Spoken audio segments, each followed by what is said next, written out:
It's week 15 of the NFL season. We join you today from Dolphins Stadium.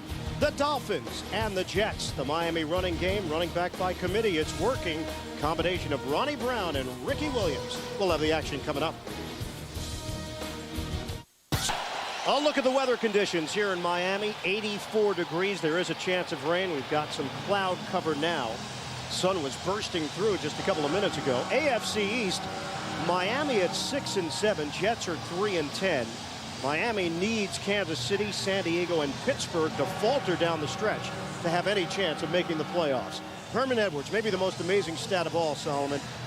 They have not led in a road game this season.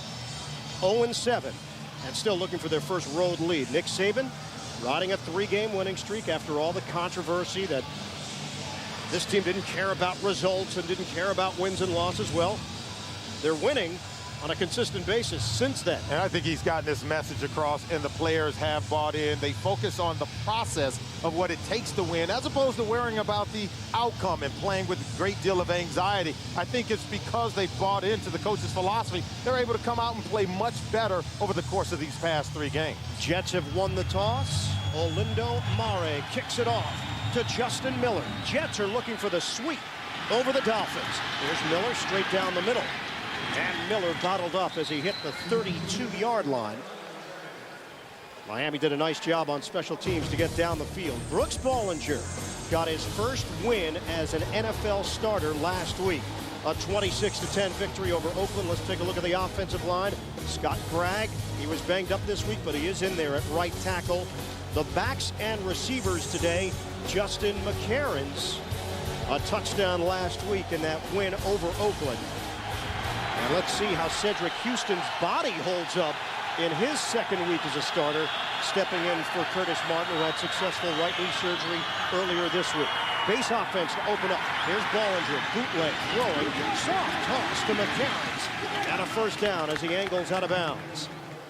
12-yard pickup on the first play from scrimmage.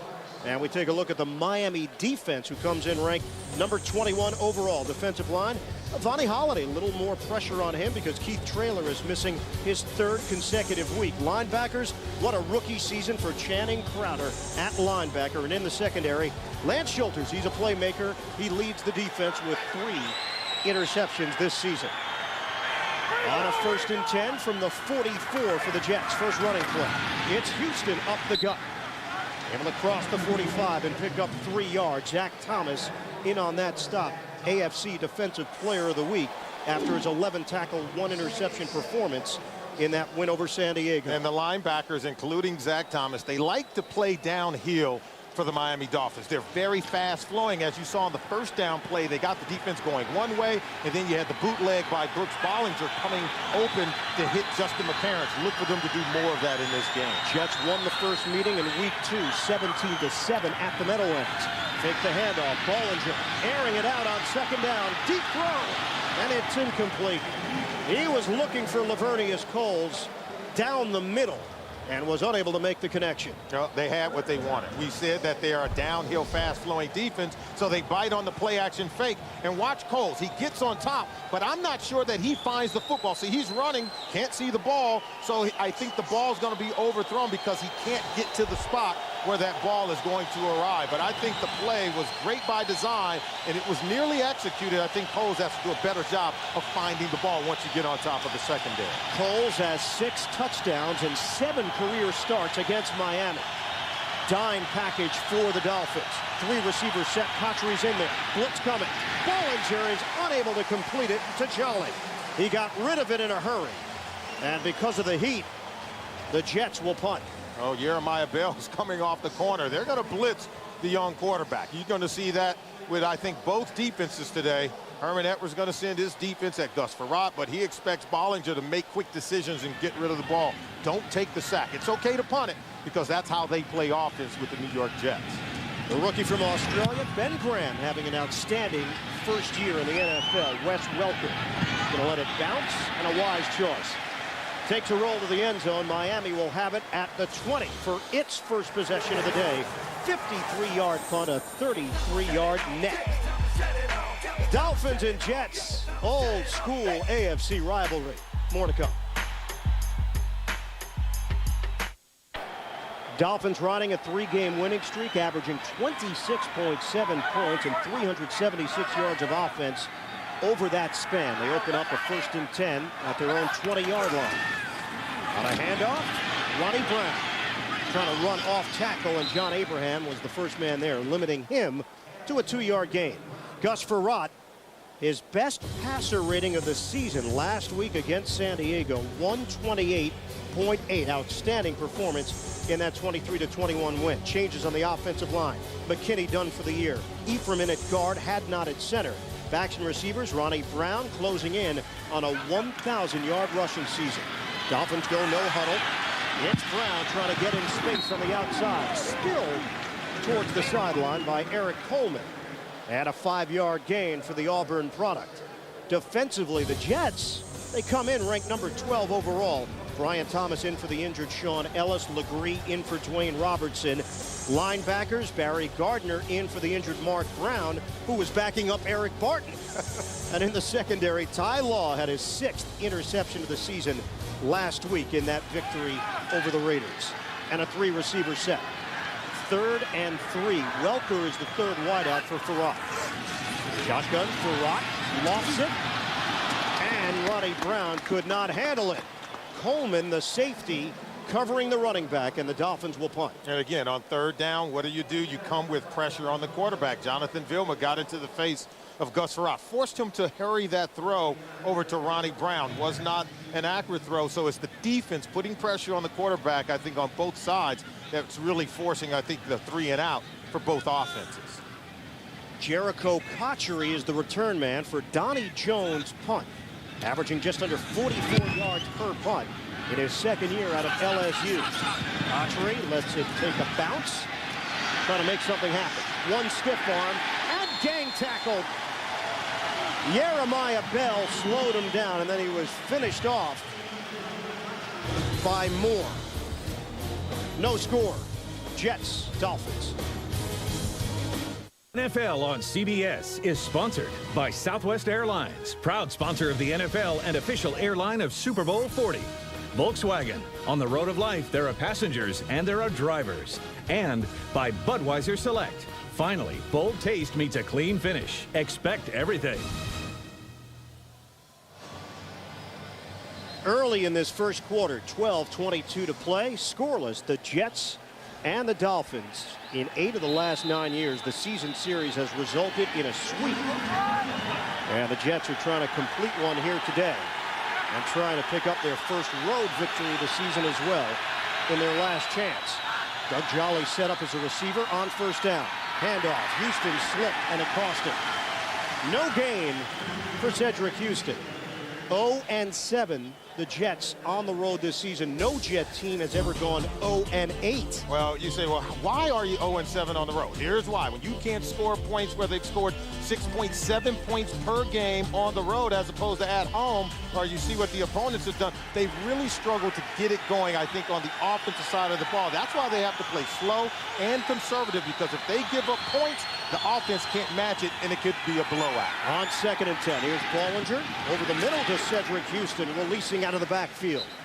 And a solid gainer of 7 as Zach Thomas touched him up with Donnie Sprague, the linebackers. Well, Cedric Houston now has to show that he has resiliency and can bounce back after 28 carries last week. He says, hey, I was banged up, couldn't sleep on my left side on Sunday night. And so he said, I had to talk to Curtis Martin about how to get the body ready with massage therapy and getting in the ice tub. So he's going to have to show that he can bounce back and carry the load in consecutive weeks for the New York Jets. Houston admitted he was a little tentative early in his first start last week, but grew more comfortable. Bollinger was trying to get out of the pocket, and Jason Taylor would have none of it. It's a sack for Taylor, number 9 on the season for the Dolphins' all-time sack leader. Well, we said it as one of our UPS game keys that Taylor would be the guy that could change the game. And he runs a stunt starting out at the top and then comes underneath to get the sack on Brooks Bollinger. And I think you're going to have to block it because he can take over a ball game much in the same way John Abraham can for the New York Jets. Ben Graham's second punt. And Welker will catch it at the 35, trying to turn upfield. And he picks up a couple as Derek Strait made it down on special teams, a 40-yard punt. Dolphins take over. Good field position. 10:45 to play, first quarter. No score. Jets and Dolphins, 10:45 to play in this opening quarter. A double tight end set for Frerotte. On a 1st and 10 from the 37. McMichael and Diamond are in there. On a handoff, Ronnie Brown trying to spin his way out of trouble. Brian Thomas, first man there. Well, for Frerotte, he told us he's got to give Coach Saban a lot of credit for sticking with him, because there have been some moments where you thought maybe Frerotte was not going to get the nod. Oh, this is strictly, look at this, up and down, up, down, and then way up last week against the San Diego Chargers. And so, you know, he has been up and down, but he has the most experience in the Scott Linehan-led offense. Leading it to Brown, who was able to scamper out towards the first down marker, chased down by Barry Gardner. It's an 8-yard gain. He'll come up just short of a first down. You talk about Gus Frerotte. I think he does have a certain understanding of what's expected in the offense. And I think he's shown a great deal of patience with many of the players around him who are learning this offense for the first time. And Scott Linehan has come over. He's no longer upstairs. He's come down on the sideline where he can look at the players face to face and sort of affect change and lead by example. And Frerotte will do it himself. A new set of downs out near midfield for Miami. And we talked to Nick Saban about it. Saban told us, look, from a coordinator standpoint, it's much easier to be in the booth. You can lay out your papers. You got your coffee there. Take your jacket off. Down on the field with the human interaction, now you might be able to get some payoff there, especially when a team's trying to learn the offense. He said, we have leaders on defense. We don't have many on offense. Handoff to Ronnie Brown. And Brown driven down by Jonathan Vilma with Law combining a 3-yard gain. Let's get an update. NFL Today, Greg Gumbel. All right, Ian, in Indianapolis, the Chargers would love to put a dent in that perfect Colts record. 29 yards out. Drew Brees to Keenan McCardell. Touchdown. 7-0 Chargers coming up on 9 minutes to play in the first. Well, Greg, people all around the league already anticipating, oh, Indianapolis is going to sit their starters against Seattle. Wait a second. San Diego may have something to say about it beforehand. On a throw, strong one to Randy McMichael. And he hit him for a first down. Ty Law had the coverage against the tight end. It's a 9-yard gain. How about Ty Law matched up against the tight end, Randy McMichael, on the right-hand side of your screen. He comes low, gets the hit, but not until McMichael has come up with the catch. And he's been another one of those weapons that have come around, learning this offense and getting better as the season goes on. Dolphins are working quickly here with no huddle. Handoff. It's Brown through the middle. It's a 6-yard pickup for the rookie Ronnie Brown as Victor Hobson was involved in the stop. Well, the one thing that the Dolphins now have with this offense, as they have improved over the last 3 weeks, that's balance, because Ronnie Brown can run it. They still have Ricky Williams. We know he can run it. And then the way that the passing game has taken off, they're really going to test the Jets on defense. And you have to take one away, and I think you have to take away Ronnie Brown. Miami is on the move as Frerotte checks off. 2nd and 4 at the New York 33.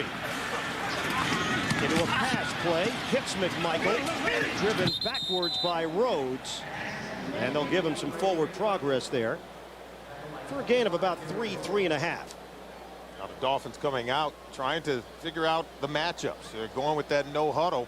They feel like they can win with Randy McMichael, a tight end who's very athletic, matched up against Rhodes, a safety, but Rhodes was with him step to step. No yards after the catch. That's what Donnie Henderson wants. But when you go with that no huddle, you're trying to survey the field, trying to find that matchup. Now they go with that bunch formation with the receivers. Look for them to try to attack down the football field.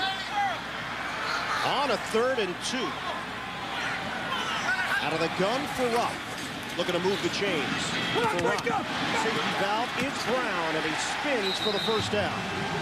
So this drive remains alive. It's a 4-yard pickup. Coleman will be given credit for the tackle. And an impressive drive for the Dolphins so far. And they go opposite of that bunch formation. It's a check down to Ronnie Brown, but that's what Ronnie Brown gives you. Yes, he can run the ball, but he's excellent at catching the ball coming out of the backfield. Right now, Donnie Henderson trying to figure out and solve the puzzle that is the Miami Dolphins offense. On a quick snap. This time it's Ricky Williams. Turns it upfield. And Williams able to hit the 20-yard line and pick up 9. Now the combination of Brown and Williams, although neither has phenomenal numbers, it's working. Well, it is. It's a cutback run, and they're going to hit here and then go here. And that's when you come off tackle. It's the thing that you want to do is stretch that defense out. You get outside and break contain. Now watch him cut it back and cut it up and able to churn out the yards. And this offense right now, I think they're clicking in rhythm. 10th play of the drive. On the handoff. Williams again. And this time Vilma in with a stick. And a first down for the Dolphins. The Dolphins now threatening inside the red zone. You see what they've done so far this year. 36%, ranking 28th in the National Football League. But over the course of these last 3 weeks, they've been much better down in the red zone, where they have been able to score touchdowns and not settle for field goals. Ricky Williams had a little bit of a limp as he came off the field. Here's Brown making a cut. That takes it to the 10-yard line for a 3-yard gain. Lance Legree with a shot from that defensive tackle position. And what you're seeing with the Miami Dolphins, you watch Ricky Williams sort of try to recapture a good physical standing, trying to shake it off. But you know, this offense, now that they've played together for a while under Scott Linehan, you can see the comfort level because they're playing at a much faster pace. 2nd and 7. Give to Brown. Tried to dance up the gut. And a 2-yard gain as Vilma was able to pancake him the other way. Now Ricky may have been an ankle here. Yeah, he's running hard. Guys are falling at his legs. I don't know that it's anything major. Appears to be walking around, going to shake it off. They'll usually retape it, and he won't take the shoe off. Well, yes, he is. He's going to take it off. Normally, they have you keep the shoe on so that you don't get more swelling in the area. He's unpredictable, Solomon. That's you should know better. He's going to do things his way. 3rd and 5. Miami looking to cash in. Shotgun. Frerotte steps up. Fires. Touchdown. Chris Chambers. What a tear he is on. Dolphins take the lead. You see, they'll move him around. They'll put him in the slot. He starts outside, but comes underneath McMichael. He beats Oliver Celestin over the middle. And Celestin was supposed to take him over the middle, but he had that little juke move, that stutter step, and it was one move to get open in the end zone. Mare with the extra point. Frerotte hits Chambers on a cross. A 13-play, 63-yard drive. Dolphins lead it 7-0. Is sponsored by Dr. Pepper and your local Dr. Pepper bottler. Dr. Pepper, one taste and you get it. And by the voice-activated Acura TL, a higher form of performance. Terrific showing by this Miami offense to take a 7-0 lead, balancing it with the run and the pass. Frerotte was perfect on the drive, 5 for 5, 30 yards, and Ronnie Brown was effective along with Ricky Williams. And we said that they were going to have to double cover Chris Chambers. You can't leave him alone with Oliver Celestin. I think Chambers is going to win that battle. Here's Justin Miller on the return, trying to cut to the outside. Sheds one tackler, and then thrown down as he crossed the 25 by Sammy Morris. A 25-yard return. 4:01 to play. First quarter, Miami with the lead. B1 is navigating the skies above Miami, providing aerial coverage of all the action. Look to the skies for the MetLife Blimps as they team up with CBS for more coverage next weekend. On 1st and 10 for the Jets from the 28 after the long touchdown drive by the Dolphins. Handed off. Cedric Houston stays on his feet. Oh, terrific move as Zach Thomas was unable to bring him down. And a 6-yard gain for the rookie out of Tennessee. Well, Zach Thomas is doing an excellent job of getting penetration and getting into the backfield. But where Cedric Houston, I think, brings a lot to the table, his ability to do that. Break tackles, create yards after the contact. We saw him do it last week against the Oakland Raiders, and he's shown that he's brought that same package with him to this game today. That's 74 yards rushing and a touchdown last week in that win over the Raiders. 2nd and 4 for the Jets. Bootleg. Bollinger. Kachali, who got stamped. Zach Thomas. Jolly pops up. A 4-yard gain. Yeah, what you're going to see is they're going to fake one way, then roll out. Here's Jolly, and he'll come here, and that's how they design it. He blocks for a little while and then comes off the line. But watch Zach Thomas. He says hello to Jolly. Lays a lick on the tight end. Under 3 minutes to play in this opening quarter. Miami 7, Jets nothing. And a 1st and 10 from the 38. Houston and Soul in the backfield. There's Bollinger. Deep drop off play action. Bollinger able to avoid the rush. And then driven towards the sideline for a gain of about 1.5 yards. Scanina chased him with Vonnie Holiday, and then Donnie Spragan was over there along the perimeter. Yeah, Scanina, he's the guy that's coming in, number 90. He's the one that's getting pressure into the backfield. But watch the athleticism of Bollinger. This is something that he's done, I think, during his time as a starter, something that I think the other guys were not able to give him. And so his ability to save himself with his mobility, get out of the pocket, pick up a little gain there, and then come back and get the snap, hopefully pick up the first down. We'll call it a 2nd and 9 for the Jets. Houston again. Through the middle. And Cedric Houston, that hard-running style, crossing into Miami territory for a 17-yard rip. Good blocks from Kendall and the fullback, Gerald Soule. In order for the Jets to be successful today, they are going to have to run the football. They're going to have to get some yards out of Cedric Houston, the tough yardage, like what you see going right up the middle of this Miami Dolphins defense. Where are the linebackers? Where are the linemen? Everyone getting blown off the line of scrimmage. B.J. Askew is going to be a guy that has to contribute also. And he's in there now as Houston gets a breather. Longest run of his short NFL career. Here's Askew, who ran effectively last week.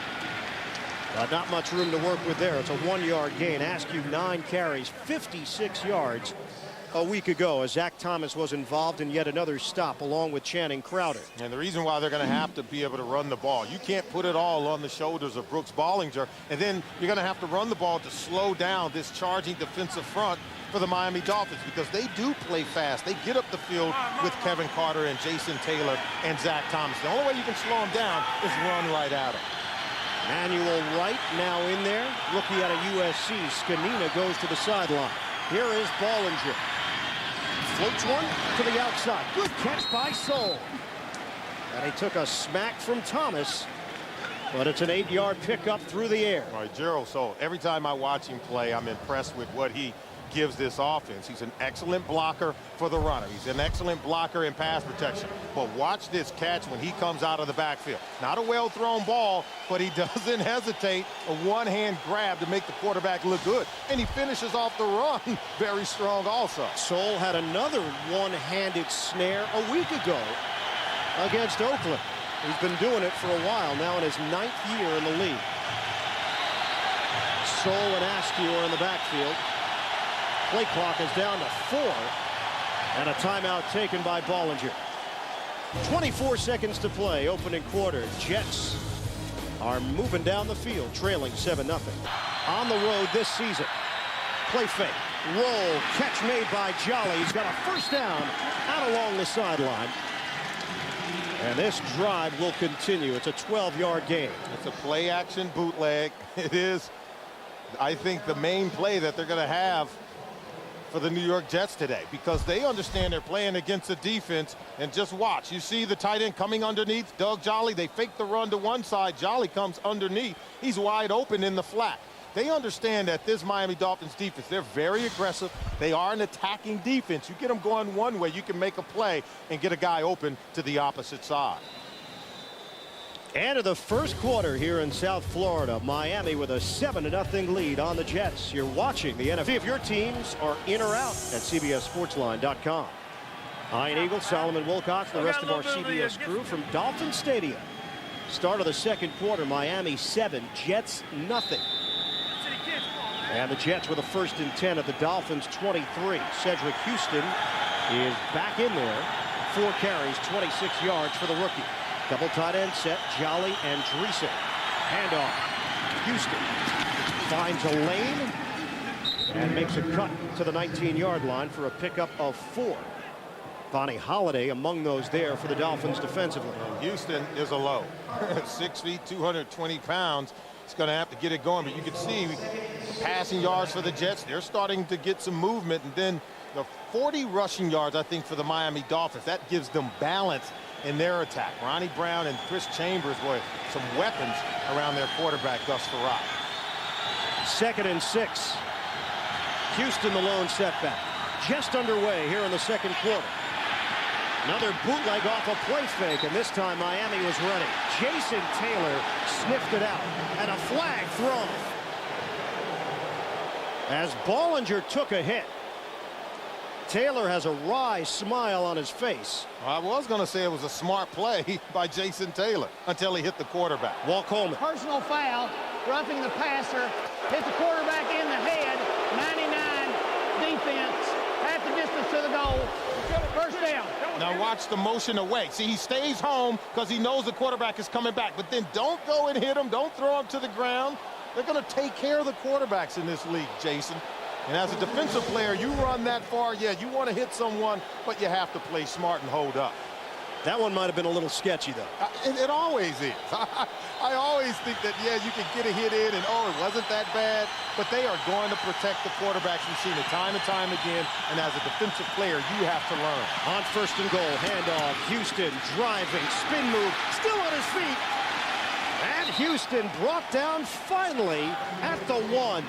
And look at the energy he's playing with. Much greater energy this week than last week.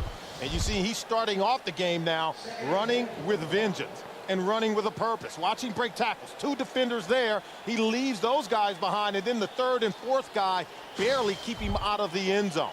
And that's the kind of energy you have to play with. And I'm sure here's a guy that he wants to be, I think, in the future of the New York Jets. And right now he's playing like he's going to be here for quite some time. Well, right now, B.J. Askew has a chance to get his first NFL touchdown with Houston going to the sideline. Handoff. And the play never happens. False start, 65, offense. 5-yard penalty, still 2nd down. And that's Brandon Moore, the only member of this offensive line who is in the position that he started the season at for the Jets. In fact, not many of the starters for this New York Jets team where starters are playing their same position when they played the Miami Dolphins back in week 2. Herman Edwards said, I only have 3 guys on offense playing their same positions when we played the Dolphins earlier this year. Huge penalty, though. They were 2nd and goal from the 1. Now back it up just outside the 5. On 2nd down, Bollinger on the give, Askew. And running into a crowd. Look at all the white jerseys surrounding the 3rd-year running back out of Michigan. And Herman Edwards has put a little pressure on Askew's shoulders over the last week or so. He came out and told him, say, hey, we drafted you in the 3rd round a few years ago, and you know what? You got to want more than to be a special teams player. You got to want to come in and contribute. He says, I put the challenge to him, and last week he did respond. He said there was a moment last week, though, he had 4 carries. He looked pretty good, wanted to come out of the game. What did Herm say to him? He says, is that all you want? you want? So I think Herman Edwards is excellent at pressing the right buttons in terms of motivating football play. On 3rd and goal, fake the handoff. Bollinger throwing, high throw, incomplete. Looking for McCarrons. Zach Thomas with the hit on Bollinger. That'll make you throw it high. If Zach Thomas comes in and hits you right in your grill, the ball is going to sail high. That's exactly what happened to Brooks Bollinger. Wanted to keep it low to get it to McCarrons, but the pressure was so hot and so physical brought in by Zach Thomas. Mike Nugent, who had 4 field goals last week against Oakland. A 21-yard attempt. Graham to hold it. Can't handle it.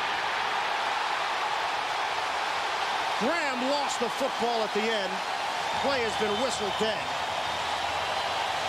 Jeremiah Bell on the recovery as James Dirk's snap was not a good one. And there you see, watch the snap.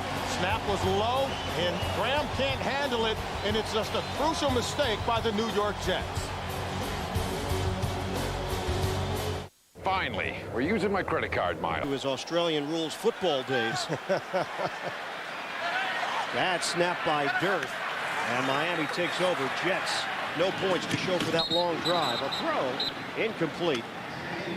Looking for Marty Booker in a matchup with Eric Coleman. So Ben Graham finds himself in a bad position here because the snap is low. He can't quite handle it. And now you have to abort this play. And as soon as you stand up with the ball, they're going to hit you in this league, Ben. And so he tries to get rid of it, can't get rid of it soon enough. And give Nugent credit for having the presence of mind to make the tackle on Jeremiah Bell. And a 2nd and 10 now for Miami. A 7-0 Dolphins lead. Dolphins trying to even their mark at 500. Here's Ricky Williams. And a good hit by Jonathan Vilma, who is there to greet him after a 4-yard gain for the 60-year pro Williams. And now I think this Jets defense, they have to stand up and make plays, because on that previous possession, this Miami Dolphins offense was red hot. They went right through the Jets secondary. They're very young on the back end for Donnie Henderson, so they're going to have to step up and play better. And Herm Edwards was brutally honest with us, saying, hey, we have to keep it to a 1-score game. We're not good enough to come from behind, especially not on the road. On a 3rd and 6. Out of the shotgun, Frerotte, ricochet, and incomplete. Chambers and Coleman, wide receiver and safety. And it's the Jets who win out on that mini battle. And Coleman had to make a play. And you have to make plays in your secondary if you're going to get off the field on 3rd down. Donnie Henderson likes what he sees. In order to limit those explosive plays by the offense and get off the field on 3rd down, it starts with your play on the back end of the defense. Jericho Cotchery, he is back there with Justin McCarron. Donnie Jones will punt it, standing at his own 15. Left-footed punter. This is McCarron. Tries to make a move and has nowhere to go. Eddie Jackson, a backup corner, making the play on special teams. A 7-0 Dolphins advantage. Timeout. Miami 7, Jets nothing. 11:28 to play in this first half from Dolphin Stadium. Jets with a 1st and 10 at their own 32 after coming up empty on their last drive. Motion man McCarron. There's Bollinger straight back. Pocket collapsing. Bollinger rushing out of trouble. And a pickup of 2 as Vonnie Holliday touched him up.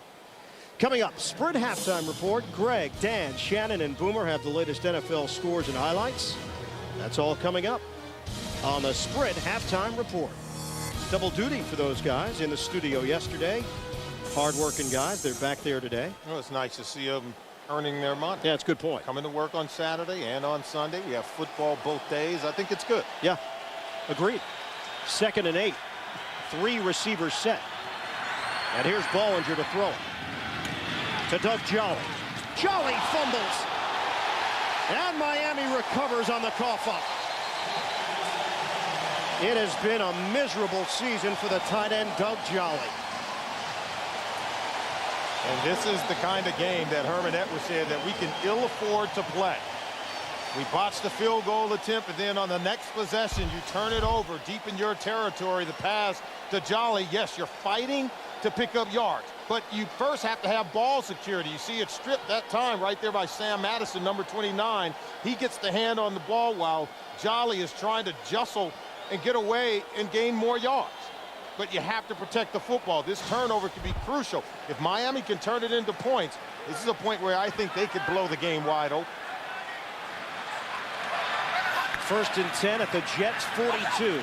Here is Frerotte stepping up. Frerotte standing tall in the pocket. Long ball. Incomplete. Marty Booker and David Barrett stride for stride. And Frerotte thought he had 6. I think the Dolphins understood this as being an opportunity where they can blow it wide open. If the protection had been there initially, then this ball would have been thrown sooner. You see, he had to wait on it. David Barrett was able to recover and able to make a play on the ball. And Gus Frerotte is really upset because he wanted to cut it loose sooner, but the pressure was there initially. He bought more time after moving around in the pocket. 3 receivers set. Chambers, Welker, and Gilmore. They will hand it off to Ricky Williams. Cutting to the outside, and Williams have to settle for a gain of 4. Kerry Rhodes, the safety, ranging over to make the play for New York. And there you see Rhodes, the safety, making a play. The previous play, David Barrett. We told you the secondary would be challenged today, and that's what I think this Miami Dolphins offense brings to the table. They're going to make you defend the entire field, whether it's in the box or downfield, on the perimeter. They can challenge you because they have the weapons outside as well as in their backfield. On a 3rd and 6, Miami looking to convert with Frerotte out of the shotgun. Here comes the rush. Frerotte flip for Williams. And the spin move, a flag down. Williams comes up shy of a first down as Justin Miller came up with the stop and a 1-yard gain. Let's see what the penalty marker indicates. Not a lot of penalties so far, 1 on each team. Miami came in averaging 8.5 penalties per game and just 4 away from setting a single season team record, which was set back in 2000. So they're sorting it out.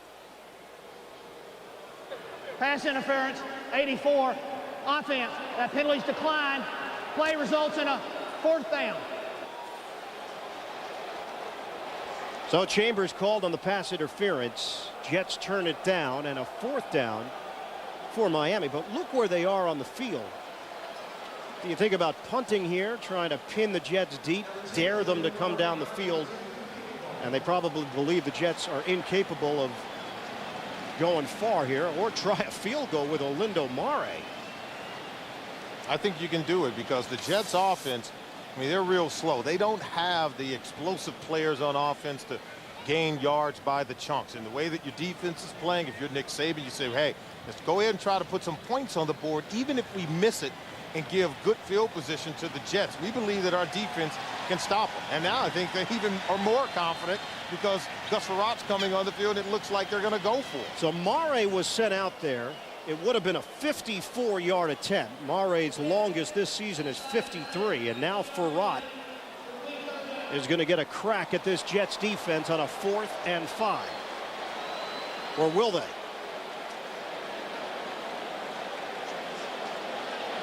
So the Jets have now accepted the penalty and have backed Miami up to the 48-yard line. So there goes the Mare attempt. Absolutely. Yeah, I think they were going to go for the field goal. It would have been much shorter, but once they accepted the penalty, Nick Saban says, well, let's go for it. Let's send the offense out and see if we can pick up a first down. So now it's a 3rd and long. On a 3rd and 15, out of the gun, Frerotte. They handle the rush. Frerotte in the pocket, steps up and throws underneath to McMichael. Can he create after the catch? Banging his way to the 35. Brian Thomas there to help bring him down. It's going to be short of a first down, but puts Miami into field goal range. And the protection was excellent for Gus Frerotte. Watch after the snap of the ball. You're going to see him hanging out in that backfield, surveying the entire field. Look at this. Well beyond 3 seconds because no one can get the pressure. And so he dumps it off to Randy McMichael, the tight end. And then the yards after the catch, he's able to get close to that first down line. 53-yard attempt for Mare. No good. Fans here thought he had knocked it through. Off to the left for Mare. Just barely. Tomorrow on CBS, it's all new, beginning with Monday's lineup of hit comedies: The King of Queens, How I Met Your Mother, 2.5 Men, and Out of Practice, followed by CSI Miami, and of course, The Late Show with David Letterman. That's tomorrow. It's all new here on CBS, America's #1 network. On a 1st and 10 from the 43. Here's Bollinger in the pocket and dumped. That'll be a sack. Kevin Carter was the man closest to him, and a loss of 3 on the play. And right now, the pocket is just collapsing because they're able to bring 4 guys. And see, and what happens is they don't get too far up the field. What they do is they just collapse the pocket. They continue to push in the face of the quarterback and then collapse it from the corner. So with just a basic 4-man rush, by dropping 7 into coverage, Bollinger has nowhere to go with the football. Looked like Bollinger even tripped in there, and Miami may have gotten a gift sack. Handoff to Houston. And Houston running inside for a gain of 2. Kevin Carter there with Matt Roth, the rookie out of Iowa. And, you know, so often we talk about the offense being on schedule. You need a sizable gain on 1st down and then maybe a mediocre game on 3rd down, so you're facing 3rd and short. with the sack, and then no gain on the run play. You're facing 3rd and long. This is when the defense looks to make a big play. They want to get a sack, strip of the ball on the quarterback, or maybe pick off the pass when you do decide to throw it. 3 receiver formation. Shotgun for Bollinger. Bollinger lets it fly. Incomplete. A low throw at the feet of Kochery, who was matched up with the veteran Reggie Howard. And the Jets will punt. Right now, Mike Heimerdinger has his work cut out. That's Mike right there. See him scratching that chin, trying to figure out what can he do. Yeah, the numbers are low because you're playing with a 3rd-string quarterback, a 3rd-string running back, and a makeshift offensive line. Very difficult to get the ball going on offense for the Jets. Ben Graham will punt it. Apparently okay after that collision following the bad snap on the field goal attempt. Here's Welker. He's got some room. Straight up the middle. Slowed down as he hit the 30-yard line. And fortunate for the Jets that somebody got an arm on Welker as Barry Gardner was able to finish him off. Looked like it had a chance to be a big return. An interesting look.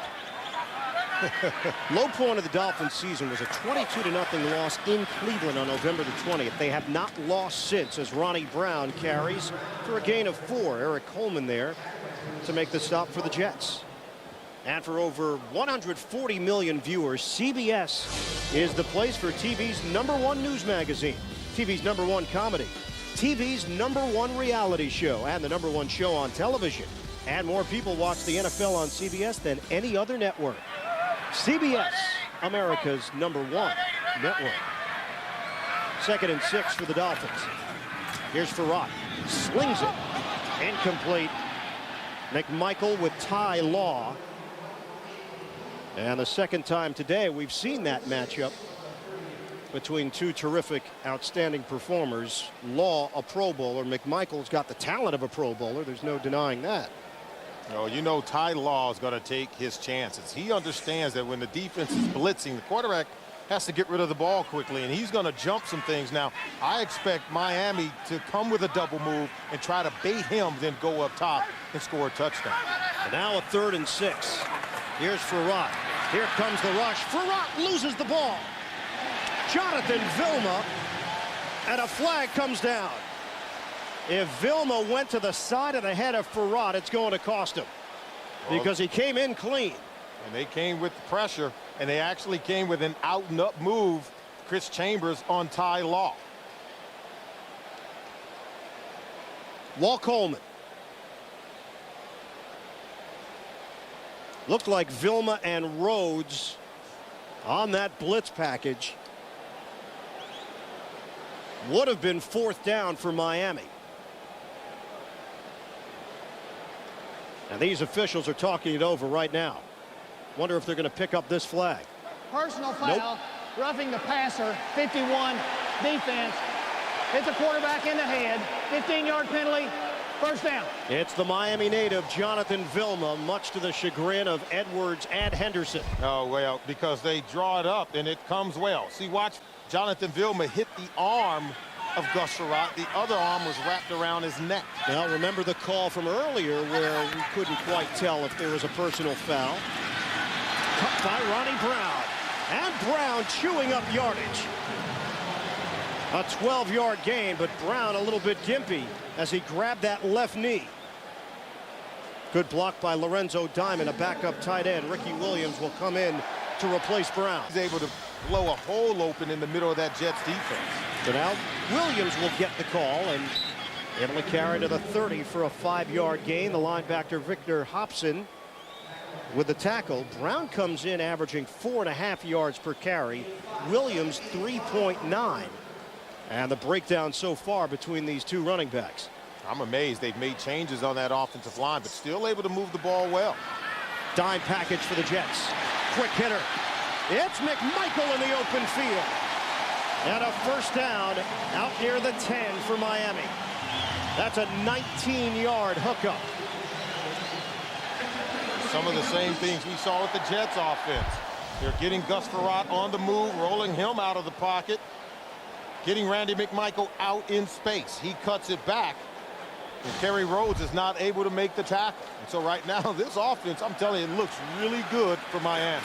Another quick count on first down. Williams making moves. And he picks up 3. Off the zigzag, Thomas leading the charge along with about 5 other tacklers for the Jets, dealing with Ricky Williams. And anytime you make changes, Ian, on that offensive line, it really does disrupt the chemistry. Seth McKinney, the longtime center, started over 20 consecutive games. He's out. They moved the right guard, Rex Hatnot, over to center. And they say he plays center just as well as he plays guard. Alonzo Ephraim, he's starting at right guard, and they were concerned about him. Shotgun. Fake the handoff. Frerotte is sacked. Lance Legree. He says hello to Gus Frerotte in the backfield. Just when we praise the offensive line, Lance Legree, who's starting in place of Dwayne Robertson, he comes through. Watch number 70. He's working against Alonzo Ephraim. Ephraim had him initially, but Lance Legree continues to work to get to the quarterback. Lance with a double wave for Gus, but right now Miami's in a position to put more points on the board. 8th play of the drive. Shotgun on 3rd and 13. Here's Frerotte. Guns it. Incomplete. Juggling attempt by Booker. Eric Coleman the coverage. And now you're seeing these young defenders in the secondary for the Jets starting to make some plays. Because Gus Frerotte, he gives Booker a chance to make this catch. But then Coleman's able to get position in front of the receiver. Often you'll tell the defensive back, don't allow that receiver to get inside position, because if you're inside, you stand a better chance of being able to break up the pass. 32-yard field goal attempt after Mare missed from 53 yards away. And he puts that one through to give Miami a 10-0 lead. 3:57 to play. First half in South Florida. Dolphins extend. They're at lace up the shoe. Looks like they'll probably give it a shot. 3:57 remaining in the second quarter. And a 10-0 Miami lead. Mare to kick it off. Justin Miller waiting. Miller will take it in stride. Or is it Cotchery? It is. Jericho Cotchery on the return. And Cotchery able to cross the 35 for a 30-yard run back. Eddie Jackson to stop. Time for another update. Let's head back to New York. Here's Greg. All right, Ian, in Indianapolis, Colts trying to break through for the first time today against San Diego. Peyton Manning on 4th and goal, corralled by Sean Merriman. That's how it stands. 10-0, under 6.5 to play in the first half.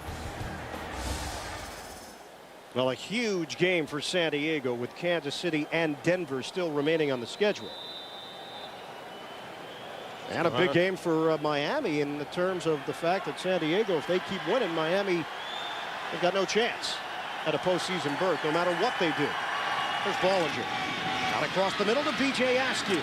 And Askew extending his way for first down yardage. That's a 10-yard gain. Askew has to make some big plays, and I think on this drive you're going to have to also get Cedric Houston going, because when they're able to run the ball, they're going to do very well on offense. You can't ask Brooks Bollinger to carry the load. We talked about that in the way that the offensive line is playing. I think you have to give it a chance, but with only 3:23 left in the half, going to have to take some chances and go down the field in the passing game. Askew remains in there. First down, we approach 3 minutes to play. Bollinger, home run ball, separation. McCarron's caught from behind, inside the 10. There's the big hookup Bollinger was looking for, working against the rookie from LSU, Travis Daniels. And Travis Daniels has to learn that in this league, when teams get down, particularly close to the 2-minute warning, they're going to take some shots down the football field. You've got to be in better position to make a play on the ball. He's matched up against Justin McCarron. McCarron comes up big for this offense. Mike Heimerdinger understanding we need a play. Let's go deep. 45 yards on the pass play, the longest of Brooks Bollinger's career. And a 1st and goal from the 8. Handoff. Askew. And he picks up a couple. Kevin Carter, first man there for Miami. So the Jets operating in the red zone, and they face a 2nd and goal team. We've hit the 2-minute warning. winding down in this first half. And Miami's got the lead on their AFC East rival. Sorry. And they face a 2nd and goal from the 6. Askew in the backfield. Bollinger in the pocket, steps up running. And Bollinger tripped up as he brought it inside the 5. Scanina able to get him down low on a gain of 2. And if Scanina doesn't grab the leg of Brooks Bollinger, he's going to run in for sure. Nice play by Scanina. Understanding at that defensive tackle position, yeah, you want to get pressure on the quarterback and get a push, but you can't run so far to your rush lane where you open the door for the quarterback to walk into the end zone. Down to 1:28 to play. 2nd quarter. Jets looking for their first points of the day on a 3rd and goal. Bollinger, fade route.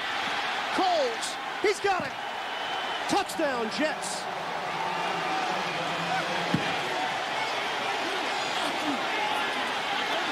His 8th career start against Miami, and Lavernius Coles has his 7th touchdown against the Dolphins. He's working against the veteran, Sam Madison.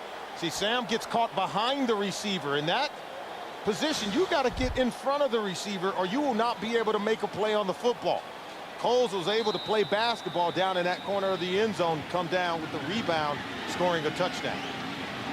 Nugent for the extra point. Ben Graham is holding it. Much better snap from Dirk.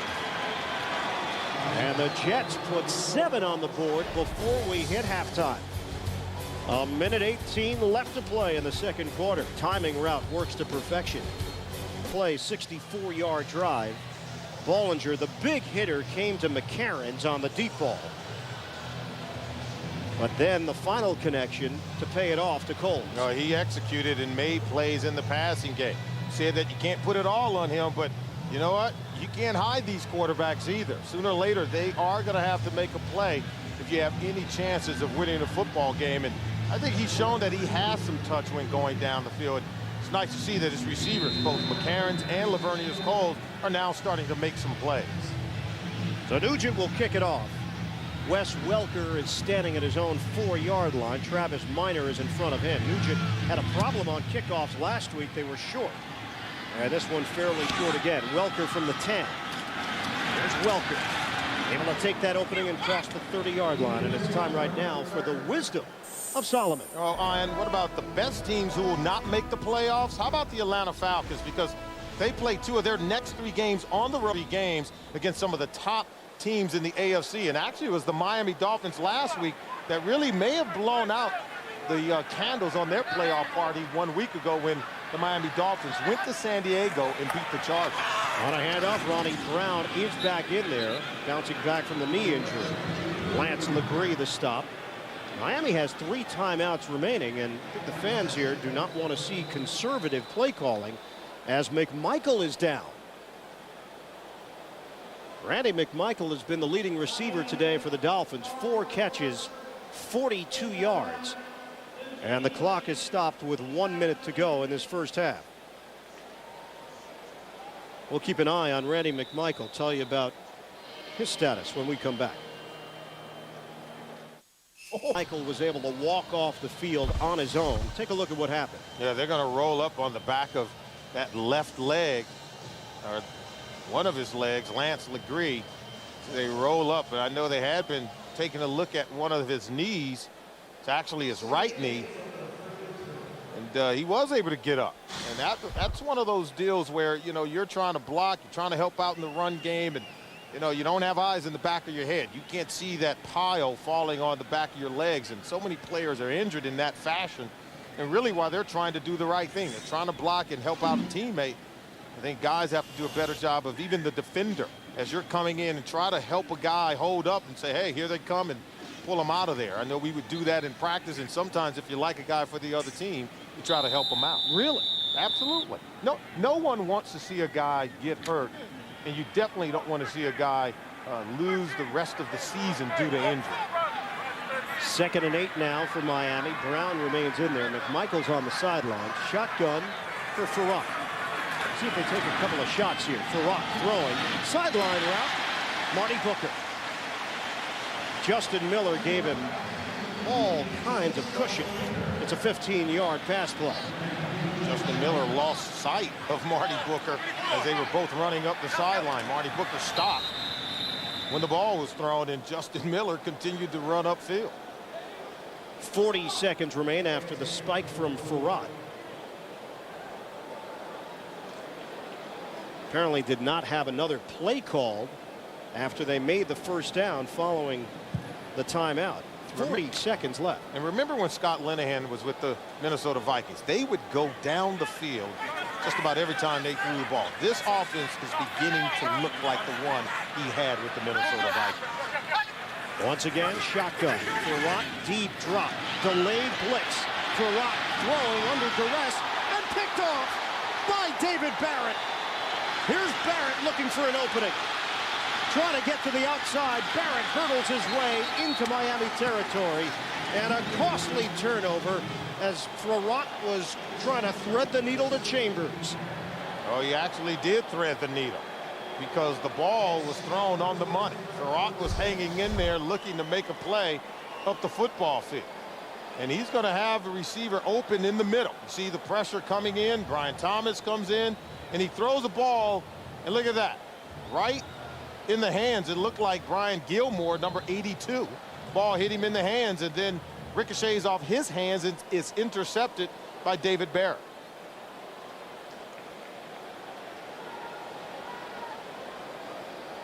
So the Jets have 2 timeouts to work with here with 24 seconds left. And Barrett in consecutive weeks with interceptions. For him, that is number 5 on the season. From the 47. Here's Bollinger throwing. It's complete to Coles. On the slant and a timeout at the 35-yard line. 12 yards on the hookup.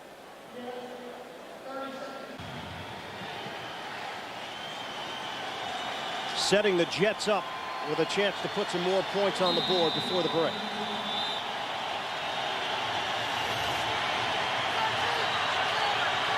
Bollinger, 10 of 14, 121 yards and a touchdown. No interceptions. Shotgun for Bollinger. Buying some extra time. Throwing and dropped by Jolly. We've seen Jolly do this. Don't fight the opponent. Go back to the huddle and look to make a play, because remember, he failed Bollinger last week, had an excellent chance to score a touchdown and drop the pass. Then now with Zach Thomas in coverage, Jolly drops this ball. Ball hit him right in the hands, and maybe he didn't like the extra shove by Zach Thomas. But Zach is a physical football player. He's going to hit you when he gets a chance. Thomas has 8 tackles today. Jolly has a fumble and a drop. 2nd and 10. 13 seconds left. On the quick hitter to Cotchery. They need to call a timeout. And they do. Down at the 24-yard line. That's an 11-yard pass play. 8 seconds remain. How about Brooks Bollinger making plays to set up Mike Nugent for a possible field goal? What is Bollinger down the road? Obviously, the Jets are going to have to address the quarterback position. Chad Pennington making the big money. Maybe they go out and get another veteran. Fiedler still in the mix. Where is Brooks Bollinger now after this, his 3rd season, in your eyes? I don't think we really know. I think we have seen him improve. I think we've seen him become a good manager in the offense, where he's getting to a point now where he's seeing the entire field. I think things are slowing down for him. He can read defenses, but can he be the guy to lead an offense in games that really matter? Let's face it. They went on a 7-game losing streak, and they're essentially out of the playoffs. The season's over. And now, I think as a football player, you can relax because not much is on the line. So all you can do is go out and focus on improving. I think he's done that. I'd like to see him in more meaningful games and in bigger games to see if he really can lead the football team. A 42-yard attempt for Nugent. Graham to hold it. Jets trying to tie it before halftime. The rookie nails it. And we're knotted at 10 with 3 seconds to play in this first half. So the turnover by Miami as Gilmore was unable to bring it in cleanly. That led to the Jets getting an opportunity, and they come down the field behind the right arm of Brooks Bollinger and Nugent's right leg to tie it up. You know, Nugent has been steady for this football team, particularly in the second half of the season.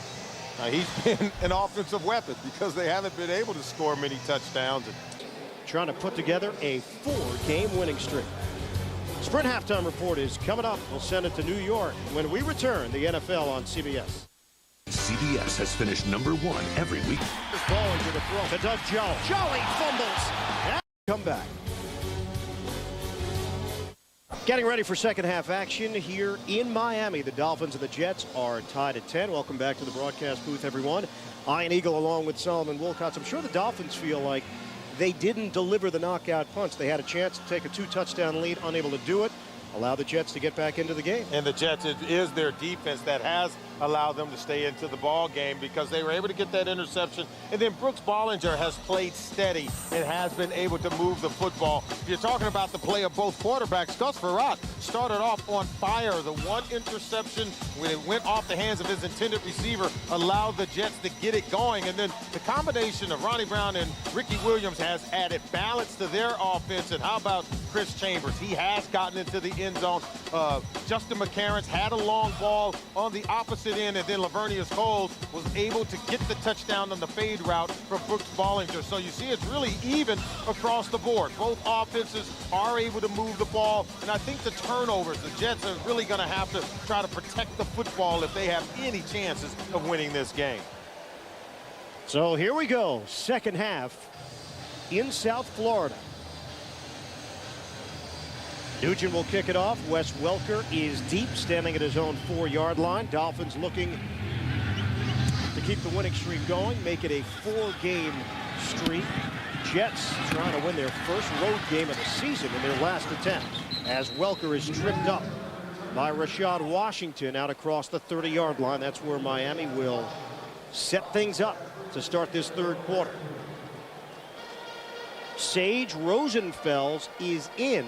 Yeah, the only thing I could think of at the end of that first half, Frerotte was clutching his right hand.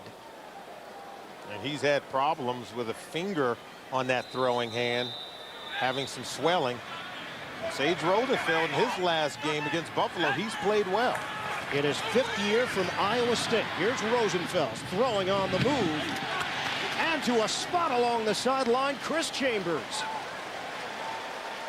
Well executed by Rosenfels. It's 13 yards and a first down for Miami right out of the gate. And Rosenfels showing some ability to get out of the pocket. Watch the route ran by Chris Chambers. He sets up Ty Law, comes out of the break.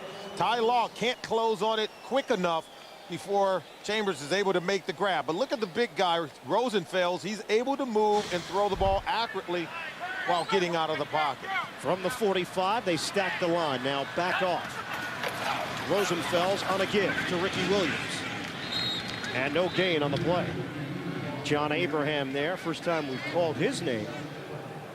We are just underway in this third quarter. Rosenfels filling in for Gus Frerotte. You see Frerotte has the ice bag on that hand. And maybe it does affect his ability to throw the ball. Well, for Gus Frerotte, a couple of weeks ago where he didn't even want to shake our hands, not because he doesn't like us, but because he had a finger problem on his right hand. Injury on the field. We'll tell you about it when we come back. The injured Jet was nose tackle James Reed, who the medical staff is taking a look at along the sideline. So the rookie from Utah, Sione Boua, has checked in. And here's Rosenfels for Miami. Outside to Chambers. And a gain of 7 on the play. Take a look at the Frerotte injury first half. Yeah, he's going in to try to make a tackle after the interception was made. And, he throws his body around, puts his head in there, but he may live to regret it. He's a little woozy. When he gets up, he's going to check that right index finger. He had previously been injured earlier this year. You see him squeezing it and paying attention to it. Now he has an ice bag on it. Can't get back into the game. So right now it's Sage Rosenfels' game to win or lose. And here's Rosenfels throwing, low throw, and it's incomplete to Marty Booker. And Miami will punt. Rosenfeld's misfires on that throw. He's 6'4". He's a big guy standing in the pocket. They're going to give him a shot. And what he did just a couple of weeks ago against the Buffalo Bills when he brought him back in the second half, I think it showed the coaches that he can play, and he's earned the confidence of the coaches and many of his teammates. Donnie Jones will punt it. Justin McCarron's the returner, standing at his own 10. High punt from Jones, sailing kick. McCarron's fair catch at the 12-yard line. So the Jets will get their first shot. Big chunk of ice on the hand of Gus Frerotte. Sponsored by Southwest Airlines, proud sponsor of the NFL and official airline of Super Bowl 40. A diamond is forever. What would you do for love this Christmas? And by Dodge. You can take life as it comes, or you can grab life by the horns. Dodge. Told you about the injury to Gus Frerotte, right finger. That was on offense for Miami. On defense, we've just received word. Channing Crowder, a shoulder injury. The electrifying rookie out of Florida is not expected to return today. So Derek Hope, another youngster, steps in for Crowder. On first down, handoff to Cedric Houston. And Houston crossing the 25. 15 yards as Houston was able to get to the second level with help from Goodwin. With Channing Crowder out, you could expect the Jets to hammer away with Cedric Houston. Hope overruns it. They come back to the weak side, and they're able to gash that defense for the Miami Dolphins. Channing Crowder is an electrifying player. I can't get it out. Need my hooked on phonics, but he's a guy that can make some plays in defense. I think with him out, they're going to be missing, I think, a huge portion of what they do on defense. From the 28 now for the Jets. Here's Bollinger stepping up. Bollinger goes down. Flag on the play. Scanina there defensively for Miami. And the penalty marker is at the 21.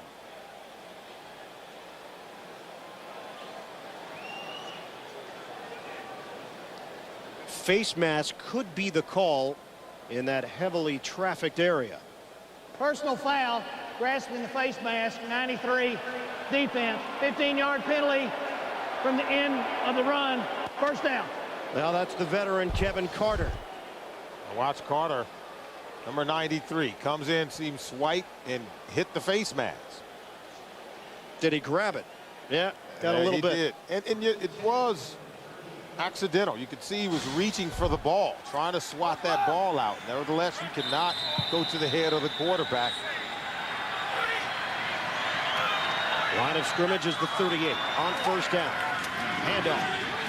Houston cutting to the outside. Slammed down by Thomas.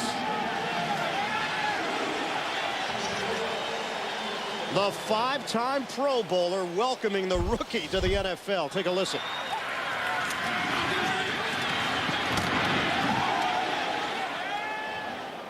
His 9th tackle today. He should get 2 for that one. Are you going to give him a deuce, huh? We should, because I tell you, he plays with the emotion that I think it spreads to the rest of the team. He doesn't want this Jets football team running on his defense. Motion man McCarron. They'll run it again, this time inside. Scanina meets Houston for no gain. Sliding down is the veteran Scanina, now in his 13th year in the NFL. You can see Scanina and others now getting the same energy that you saw Zach Thomas exhibit on that hard-hitting tackle. And that's what a middle linebacker or safety can do for a defense. You're almost like the quarterback on the defensive side, and that's the leadership that Nick Saban was talking about. So we have a lot of those guys on the defensive side. Now we need some of those guys on our offensive football team. Shotgun. Bollinger. 3rd and 10. Steps up, trying to run, stays on his feet. And Bollinger. The scramble to the 45. It's short of a first down by about 3 yards. Jason Taylor was wreaking some havoc in the pocket. And watch the mobility of Bollinger. Even when the protection breaks down, see Jason Taylor getting in there and he's able to make Vonnie Holliday miss. And then get down the football field. Fourth down for the Jets. Ben Graham time. Not one of his better efforts through the air, but it does take a jet roll. And settles in at the 15-yard line. Tied at 10. 10:24 remaining in the third. More to come. Gus Frerotte is in spectator mode now, watching his backup Sage Rosenfels take over the offense. Rosenfels, who struggled against Cleveland in that 22-0 loss and then bounced back with a strong effort against Buffalo. On the toss, Ricky Williams goes airborne. And no gain on the play. James Reed, the stop. He's back in there for the Jets. And Sage Rosenfels, he's getting another chance. But remember, if you go back a few weeks ago against the Cleveland Browns, really struggled through 2 interceptions in that game, had a horrible quarterback rating. Then came back 2 weeks ago against the Buffalo Bills right here at home, led his team to a dramatic come-from-behind victory over the Buffalo Bills. So he's regained the trust and confidence of everyone with the Miami Dolphins. Here's Rosenfels in the pocket, darts one to Williams. And Ricky Williams with a gain of 4 through the air. Eric Coleman, the coverage, the safety. It sets up 3rd and 6. Now he comes into this game with it tied at half. So he's going to have to make some plays here. Whether they're running the ball or throwing it, the Dolphins have to get that rhythm that we saw them have in the first quarter when Gus Frerotte seemed to be red hot and was able to get the ball out to Chris Chambers. 3-game winning streak, victories over Oakland, Buffalo, and San Diego in succession. And a 4-receiver set. Shotgun. Pocket collapsing. And Rosenfels forced to get rid of it. John Abraham with a lick on Rosenfels. Oh, this is what concerned Nick Saban the most. John Abraham, he starts upfield, stunts, comes underneath, gets the pressure right in the face of Rosenfels, but John Abraham can take over a football game. We've seen him do it many times. When he gets going, he senses that he can take it over, whether it's by a sack or a strip and a fumble. Well, it happened last week against Oakland. Abraham was in a defensive zone. Kochery, fair catch, and the Jets will open this drive from their own 40-yard line. Barry Gardner lost his hat. Somebody help him out. Terrorists. Is it a 1? Jets have posted a 12-3 record over their last 15 games against the Miami Dolphins. Brooks Bollinger trying to pull off the season sweep. 8:58 to go in the third quarter. This game is tied at 10. Jets 1st and 10 from the 40. Bollinger under traffic, gets rid of it, and separation. Doug Jolly is gone. Touchdown, Jets.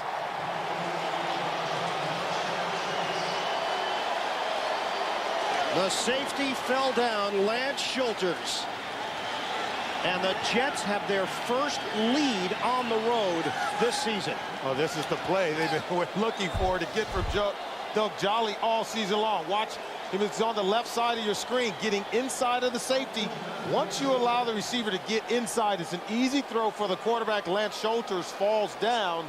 Doug Jolly makes the catch and just walks in to the end zone.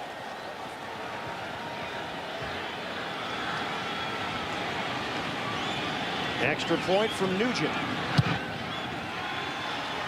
And he splits the uprights to give the Jets a 17-10 lead. Doug Jolly, first touchdown as a Jet here in Miami. Veering to the outside, unable to find a seam.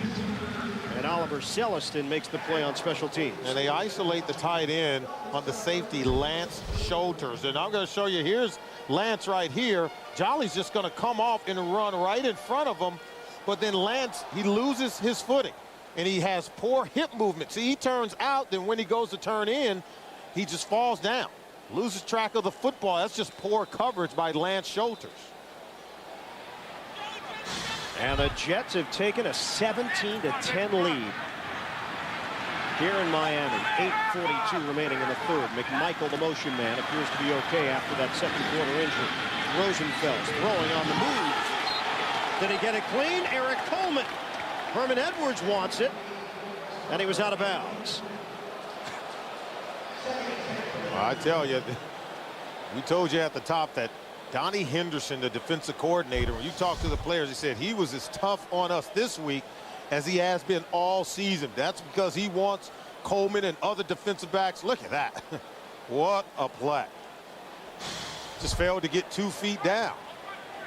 But Donnie Henderson is saying that we need to come up with turnovers, make plays to help out the offense. There's Ronnie Brown dancing and can't break free of Kerry Rhodes and Jonathan Vilma. It's a 3-yard gain. NFL.com poll question.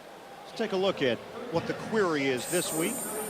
Who's the NFL's coach of the year? Is it Coughlin, Dungy, Holmgren, Lewis, Shanahan, Smith, or Tice? Wow.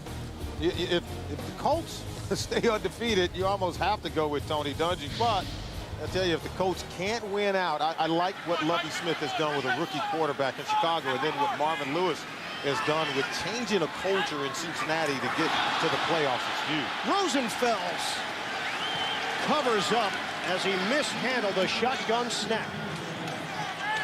Abraham touching him up. And the Jets defense gaining momentum and confidence. Donnie Henderson and the Jets defense, they smell blood in the water because this Dolphins offense, they're moving backwards. And they understand they have an opportunity to come up with big plays and turn the tide here and win this football game. They have gotten to the backup quarterback, Sage Rosenfels. Frerotte out with a finger injury. No Channing Crowder on defense because of a right shoulder injury. The punt from Jones. Good punt, sending Cotchery back to the 23. Here's Cotchery. And he's hit at the 37-yard line by Sammy Morris. It's a 14-yard return, a 52-yard punt. Over 65 million viewers have made CSI Miami a mega hit. Tomorrow, the team exposes a secret that could change everything. Don't miss a new CSI Miami. That's tomorrow here on CBS, America's #1 network.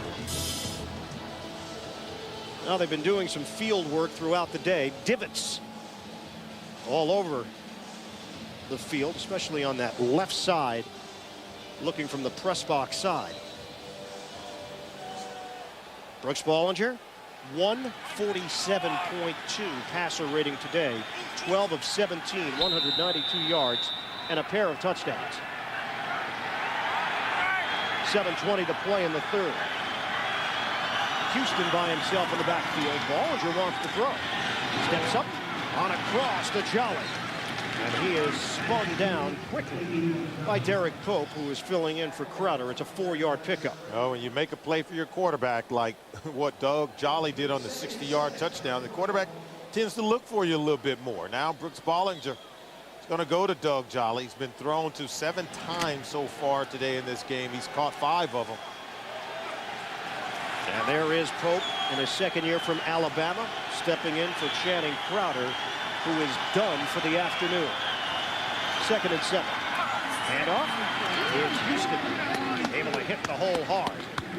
And Houston's a little bit short of that first down. Accelerating for a gain of 6. Jason Taylor in on that stop for Miami. But what you have to like right now from the Jets, they're playing good on both sides of the ball. Defense playing stout, and then the offensive line is getting movement up front for Herm Edwards, and the runners are finding room to run the football. So everything right now is starting to click. They have to keep it together, keep moving, and try to wear out this Dolphins defense. Keep them on the football field by converting on 3rd down. And for Houston, it was enough for a first down. They placed the football at the 48. And a fresh set of downs for the Jets to work with. Play clock down to 2. And off Houston again. Pushing the pile as he crosses into Miami territory. And a gain of 5. And what you have to like from Cedric Houston is every time he runs the ball, he's always falling forward. Always picking up yards after contact. It helps the offensive line. It helps manage the downs when you can go 2nd and 5 or 2nd and 6. You give it to him again, then you're facing 3rd and 3. And see, watch how after contact, see, he continues to move the pile, continues to pick up yards after contact, and it's very difficult to stop a runner who knows how to pick up yards after you make that initial contact. Good leg drive by Houston, but he was wincing as he went to the sideline. Askew replaces him. Now the former Wolverine gets banged down for no gain. Scanina combining with Taylor to bring him down. And Houston's going to come back in. Still going to be facing that third and medium, and you have that situation. Yeah, you can still run the ball. Everyone expects you to throw it on third down, but if you got it at 3rd and 5, maybe you can come back with a quick draw or maybe a screen play. Just so many more options as you look to throw the ball down the field. Crowd getting involved on a 3rd and 5. Here's Bollinger. Pump. Bollinger avoids the rush.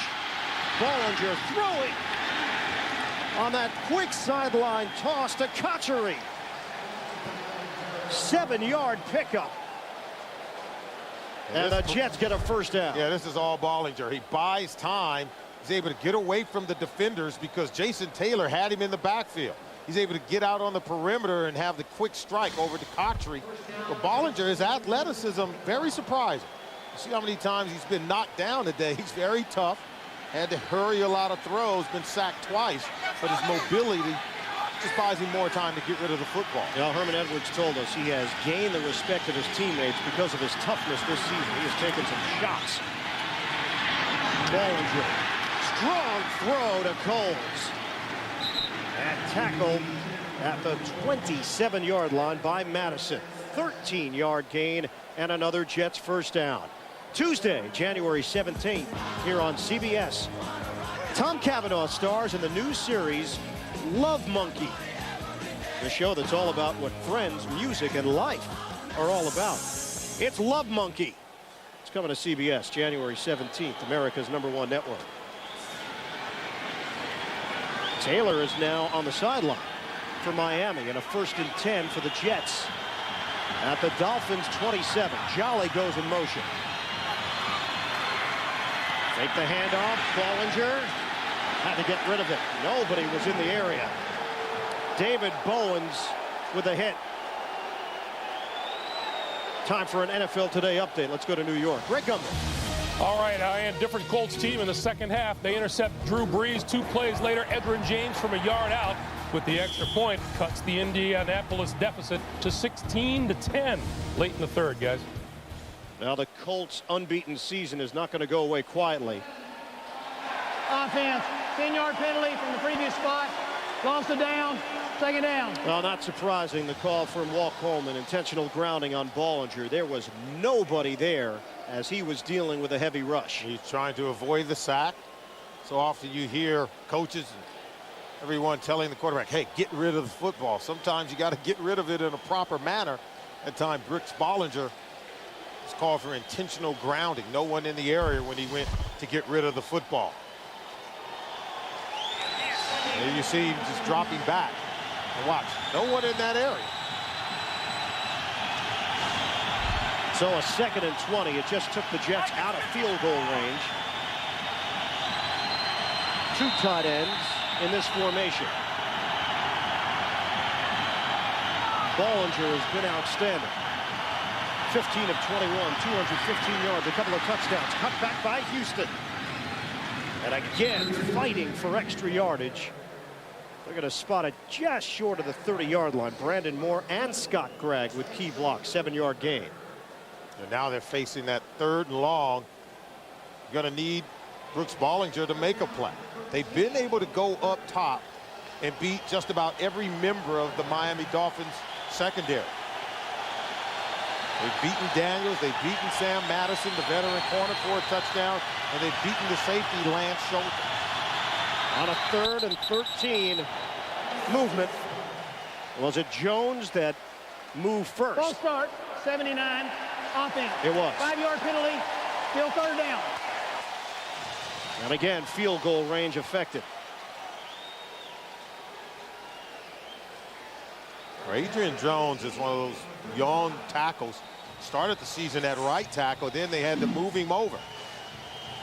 Herman Edwards knows he has some young players who are getting a great opportunity. He says by the end of the season, everyone we have on our roster will be exposed. We're going to know exactly what they are capable of. 3rd and 18. They're pinning their ears back. Bollinger throwing. Incomplete. It looked like Travis Daniels was the receiver on that play, and not Coles. Well, watch the balls.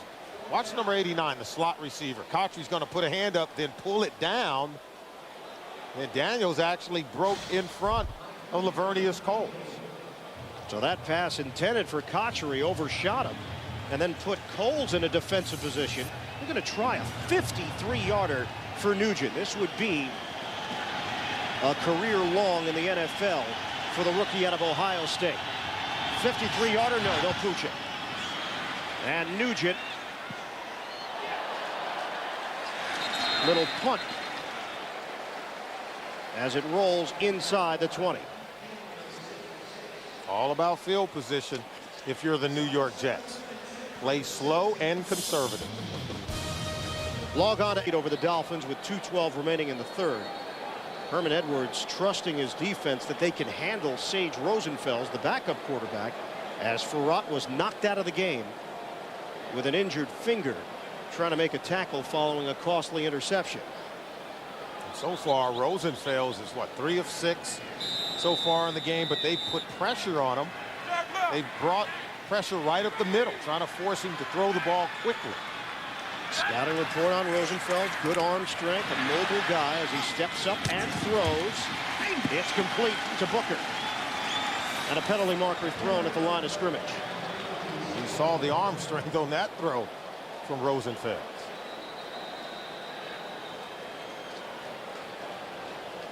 And by Rosenfel's reaction, it looks like this one's coming back. That was a 10-yard gain on the comebacker to Booker.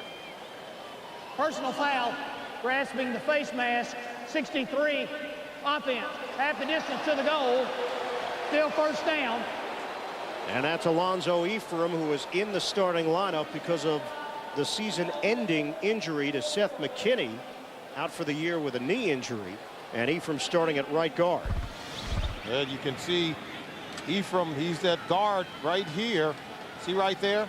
Keep an eye on him. See the hand right there? Look at that. Hey, come inside. So a 1st and 18. And off to Browns. Not much there. A 2-yard gain up the middle. Winding down with 1:48 and counting left in this third quarter. Lance Legree, the tackle for the Jets.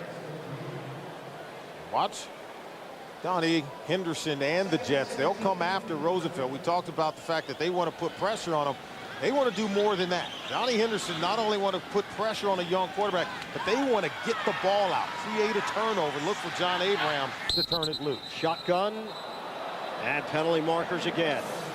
We told you this is going to go down as the most penalized team in Dolphin history. Ball start, 77, offense, 5-yard penalty, still second down. That's Damian McIntosh, normally the reliable left tackle. He's called on the false start. Back it up, and the line of scrimmage is now the 6 and a 2nd and 21. And you want to watch McIntosh because he's trying to block John Abraham. Scott Linehan, the offense coordinator, very concerned. Right now, Ronnie Brown is set over there to maybe lend some help to McIntosh. And they've held Brown and Williams in check today. This is Rosenfels stepping up. Rosenfels throws it away over the head of Welker. And a penalty marker throw. And they're going to say that it was holding. McIntosh had a hold of John Abraham. And Abraham right now is giving this offensive line fits. Well, this could get dicey, Solomon. Holding, 77, offense, that penalty's declined, third down. If that would have happened in the end zone, you're looking at a safety. It was very close. But if McIntosh would not have held him, it would have been. Now watch, he's going to come here, then underneath. Now watch the pressure. He's being held right now, and had he not held him, I think he would have had a tackle in the end zone on Rosenfeld, and it would have been a safety. Man, that was right along the goal line, and you could make the case that it was McIntosh who was in the end zone when the infraction happened. With 1:02 to go in the third. And now a 3rd and 21. Shotgun, Rosenfeld. They handle the rush this time. Rosenfeld airing it out. Deep ball down the middle, jump ball, and it's broken up. Ty Law against Chris Chambers. And the Dolphins have to punt it from deep in their own territory. Credit the veteran, Ty Law. Of this second half for Donnie Jones. Under a minute to go on the third.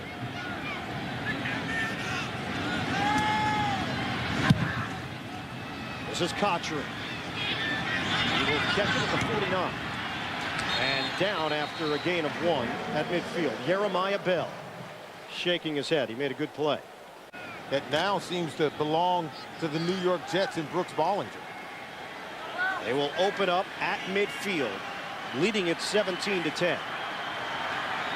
Had a chance to add to that lead, but costly penalty brought them back. Here's Bollinger playing with confidence, throwing underneath to Cedric Houston. And Houston breaking tackles. Loses the ball at the end of the play. Miami's got it.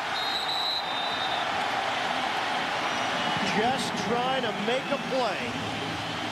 And it just cost the rookie from Tennessee. And this was the concern even last week with Houston. After 10 to 12 touches of the ball, yeah, you get comfortable. But in trying to get that extra yards and trying to break tackle after tackle, you forget ball security. Now watch how he did. He's able to get away from one defender. And then there's Zach Thomas able to make him miss. But it's Pope who comes in 56 just before Houston hits the ground. Seems like he's able to get that ball out. And Matt Roth on the recovery. Just as Houston was going down, they jolted the ball. And it gives Miami the football to Ricky Williams. Trying to drive forward. Williams, 4-yard gain. Whistle blows. Time for an update. Let's head to New York and Greg. Hey, Ian, turns out being shut out in the first half might have just made the Colts a little angry. Peyton Manning, 1 yard to Dallas Clark all alone. They've come all the way back from a deficit to lead at 17-16 third quarter. Wow. Just might be their year. There's no other way to slice it. And if you're the Chargers, what do you say to yourself? We gave them our best shot. Rosenfels throwing. It's complete. Wes Welker. Lunging catch by the second-year pro out of Texas Tech. A fan favorite. And boy, does Rosenfels thread a needle. End of the third quarter as Rosenfels puts it on the money.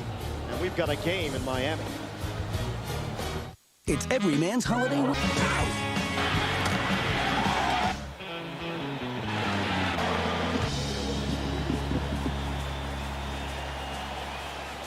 It's been a hard-hitting afternoon here in Miami. 17-10. The Jets leading the Dolphins. Iron Eagle, Solomon Wilcots. The NFL on CBS. Rosenfels throwing. And it's offline. Looking for Chris Chambers. Ty Law again had the coverage for New York. Ty Law doing an excellent job on Chris Chambers today. But this Dolphins offense talked about the fact they have to regain some rhythm. And I think regain their confidence with Sage Rosenfels at quarterback. He's got to find the weapons in this offense, but they have to protect first up front. On a 2nd and 10, here's Rosenfels stepping up and running. Rosenfels slides down a first down for the Dolphins at the 26-yard line. Something you don't expect from your 6'4", 225-pound quarterback. But Rosenfels, watch how well he moves. And he protects the football, understands how to slide. Didn't look awkward at all. And the Dolphins in business with a 1st and 10. Handoff, Ricky Williams.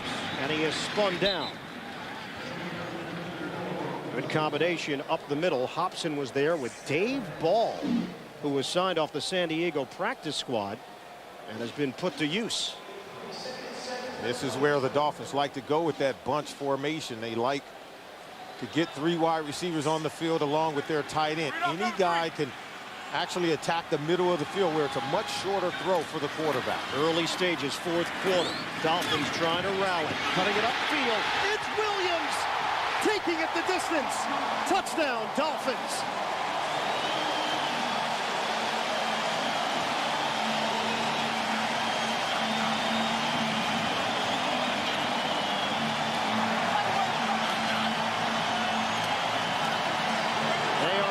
extra point away from tying this one up at 17. Marvelous execution. Watch 78, Geno James. Watch him kick out on the cornerback, David Barrett, and that opens up the hole for Ricky Williams. Excellent execution by the Dolphins offensive line. Mare, the extra point. 6 plays, 61 yards. And they take advantage of the Houston fumble. They turn it into 7 with Ricky Williams. Over this current 3-game winning streak, the Dolphins have found ways to get it done, coming from behind, taking early leads and then holding on and then playing in tight ones throughout. They've won in different ways. And right now, the Jets and Dolphins are knotted at 17. 13:45 to go on the 4th. Justin Miller, the deep man. Houston is in front of him. It was the Houston fumble that allowed Miami to get back into it. The kick from Mare. And here is Miller from the 2. Miller caught from behind. By the ankles, Kawaki Thomas did the honors.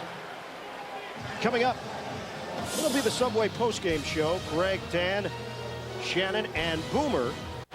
Well, you like what you see from this Miami Dolphins football team under Nick Saban. He talks about tenacity, which is, he's saying, hey, we are committed to finishing games. And then the resiliency, when bad things happen, we bounce back. And now I think it's the Jets who have to show that they can be resilient on the road and try to capture their first game away from home. Jets come out in their base offense.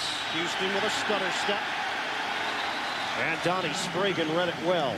1-yard gain if they give it to him on forward progress, and they probably will. Oh, the energy is back in the building, and the momentum is now with the Miami Dolphins. I think Mike Heimerdinger has been calling a really good game. He's shown that he's not afraid to go up top and try to throw the ball and challenge the secondary for the Dolphins. If you can connect on a long pass, it goes a long way, taking the crowd out of the game. 2nd and 9. Line of scrimmage is the 23. Here's Bollinger throwing and bounces it to his intended receiver, Coles. He had him wide open. Bollinger wishes he had that one back. It's a one-hopper to Lavernius Cole. And would have picked up the first down.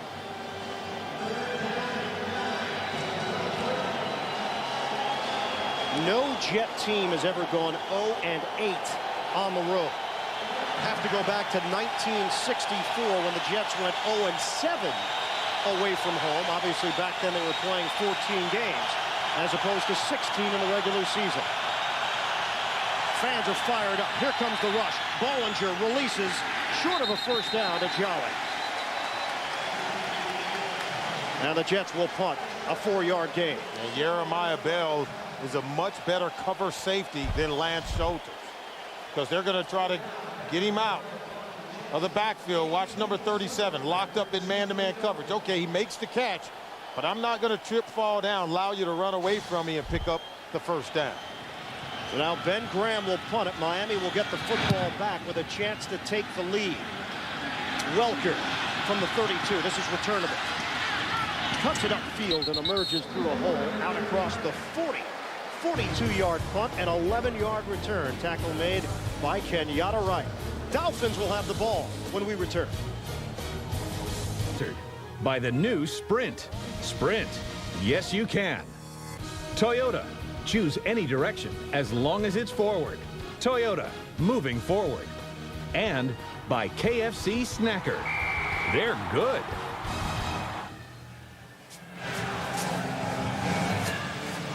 Dolphin Stadium, Miami 17, the Jets 17. We are in the 4th quarter, 12:14 to play.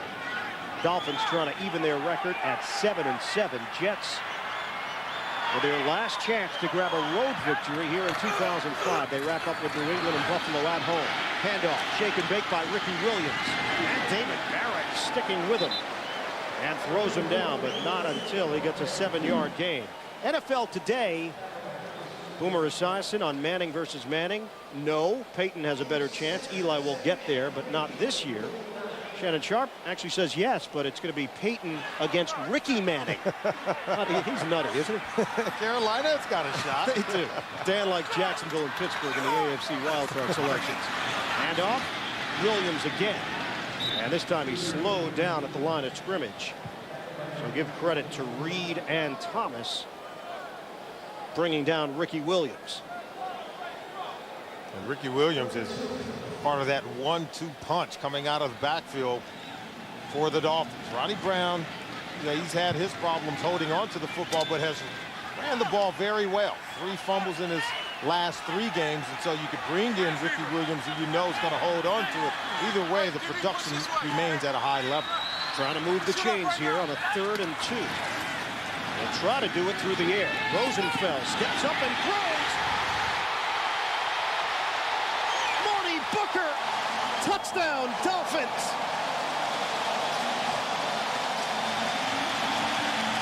A 50-yard strike to take the lead. I like this arm on the big, young Sage Rosenfeld, because this was a laser lock throw to Marty Booker. He actually beat double coverage.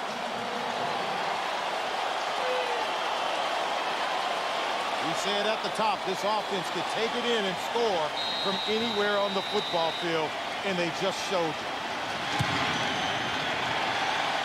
Marty Booker had missed the game 2 weeks ago with a calf injury, bounced back with a good effort last week in San Diego, and has backed it up with a go-ahead touchdown. Rosenfeld's leading Miami back.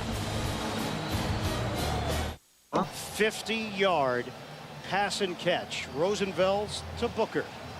And Miami with a 24-17 lead, 10:55 to play here in the 4th.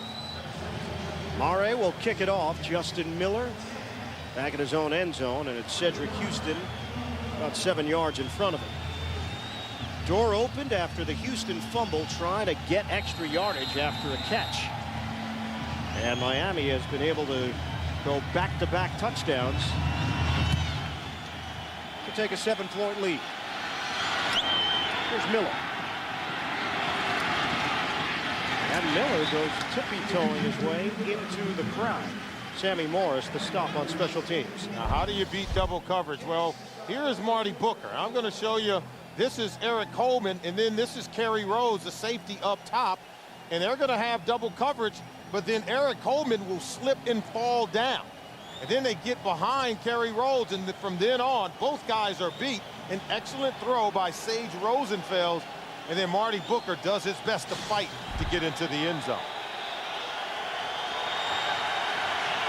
1st and 10 from the 24. It is a young Jet secondary. Other than Ty Law, Barrett has experience, but they're working in a lot of young players. Flag down. Bollinger is sacked. Matt Roth. High motor rookie out of Iowa.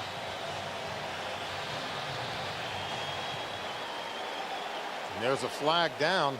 Oh, unless they picked it up. No, there is a flag down.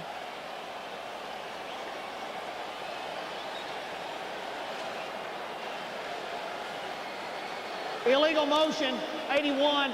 Offense going forward at the snap. That penalty's declined. 2nd down. Now Justin McCarron's called. They will turn it down. Just to go back to the play made by Booker and the young players they are integrating into the secondary in New York. And when you have a young secondary, you tend to make mistakes. But if you make mistakes on the back end, you see with Coleman in his 2nd year, Kerry Rhodes, he's a rookie. You make mistakes back there, the result is a touchdown. And that's why you need experienced players. If you're going to be young, you better know what you are doing when you're in coverage. And that's why Donnie's over talking to the guy saying, hey, let's get it together. They have improved, I think, back there all season long. But we knew coming into this game, based off what the Dolphins had done the last 3 weeks, we knew they would be challenged. And I think they're finding out why the Dolphins are very good on that side of the ball. First NFL sack for Roth, setting up a 2nd and 16. Bollinger. Guns complete to Coles. And Coles stays on his feet, tripped up as he crossed the 40-yard line. So the Jets are able to get out of that area of the field and create a little space on a 23-yard pass play. Yeah, right now, the Dolphins secondary, they're having fits with the receivers for the Jets. Coles has taken this secondary behind the woodshed. They can't even get him on the ground. And Brooks Bollinger are starting to pick him apart. Over 200 yards passing so far in this game. On a first down for the Jets. There's Bollinger to throw again. Quick toss. And pass was thrown underneath the coverage. Dreesen brings it in. You have a lot of young players playing in the secondary, I think, for both teams. That lends itself to teams being able to move the ball, being able to pick up first downs. And Bollinger is growing more and more comfortable in the offense, so he's starting to see the entire field. He's reading coverages better, and so he's able to get the ball into the hands of his receivers and allow them to make yards after the catch. Now a 2nd and 4. Here comes the rush. Releasing to Soul and hit hard. Lance Schulters made sure Soul didn't get extra yardage after a pickup of 1. Well, you need to be able to make tackles once the catch is made. No yards after the catch. It gives yourself a chance. Schulters, he's a veteran, comes up to make the hit on Soul.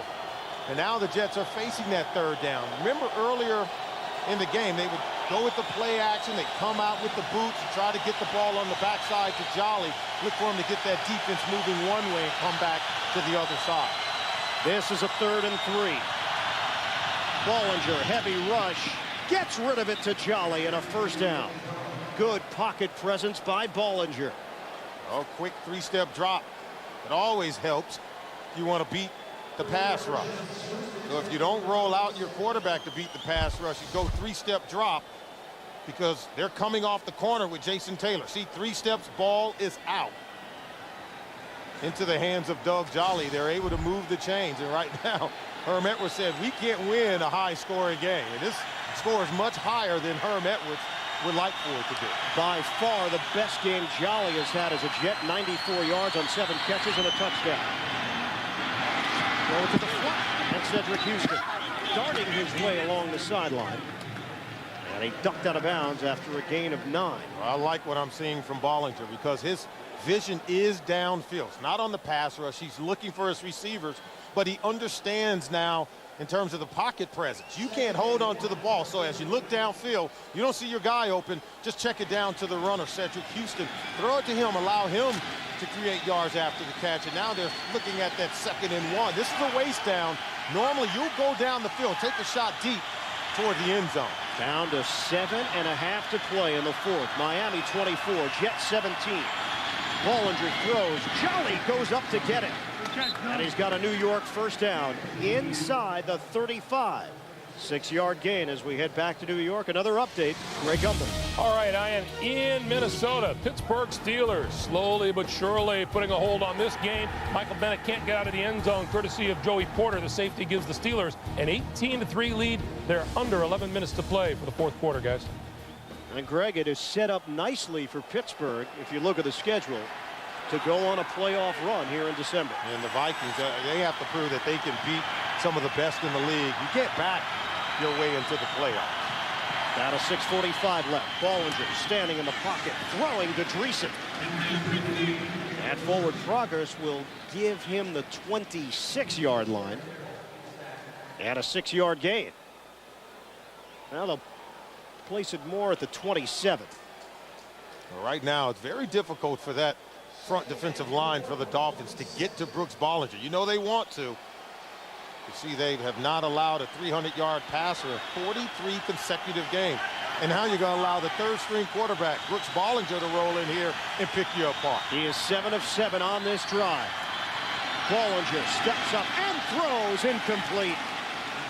Looking for the long ball, a flag down as McCarron's was the target. You know, we talked about in what areas of the football field should you look for him to go deep. 29, defense. 5-yard penalty, automatic, first down. Well, that's Madison, a 4-time Pro Bowler, and a first down for the Jets. If you get on that plus 30 or plus 40-yard line, which is where the Jets are now, before the penalty, you take a shot deep before you lose that area once you get to the red zone. Sam Madison understands it, but this is a long drive. Right now, they've been out there for 8 plays, so you can see they're starting to get a little bit winded as the Jets are moving the football. 6:06 on the clock. It's a 1-touchdown differential. Back to the ground game. Houston staying on his feet, and Cedric Houston with a 7-yard pickup through the middle. Let's head back to New York. Check in with Greg Gumbel. All right, Ian at Indianapolis. Drew Brees and the Chargers coming back.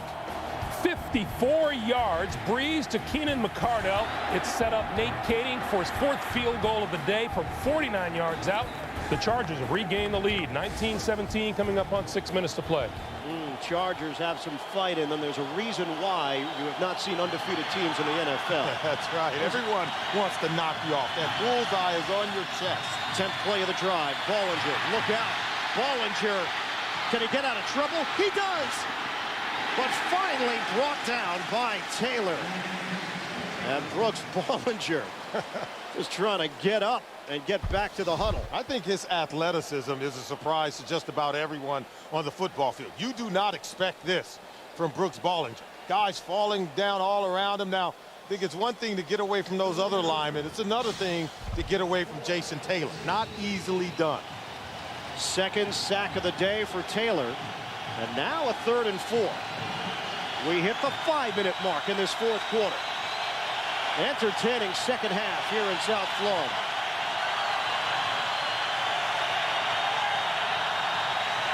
Big 3rd down play. Bollinger engulfed.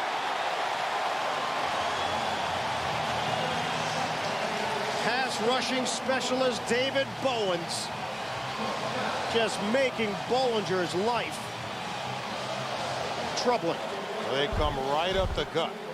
See, he'll loop around and comes right in working against the left tackle, Adrian Jones, collapsing the pocket. Once he gets underneath the tackle, he just walks his way right to the quarterback. Huge play by David Bowen. Now Herman Edwards trusting that his offense can get down there again. This is a 42-yard field goal attempt, and it's good for Mike Nugent.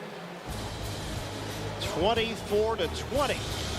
Miami still maintains the lead. Blimp Snoopy 1 is under the command of Captain Jeff Capek with help from co-pilot Snoopy. They're working hard to provide these aerial shots of today's game here at Dolphins Stadium. Brooks Bollinger.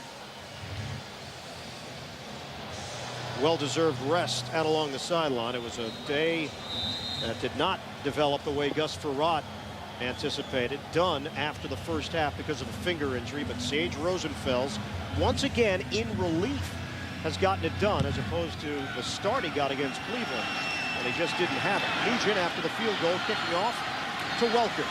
Wes Welker. Oh, he's got breakaway speed. Here's Welker, and forced out of bounds by Nugent. 43-yard run back for Welker. Well, he breaks contain, and the Jets were set up for a middle return. You see, they're all there on the inside, but no one contains the football on the outside. Wes Welker breaks containment. He's able to get to the sideline, and he was one kicker away in Mike Nugent from returning it for a touchdown.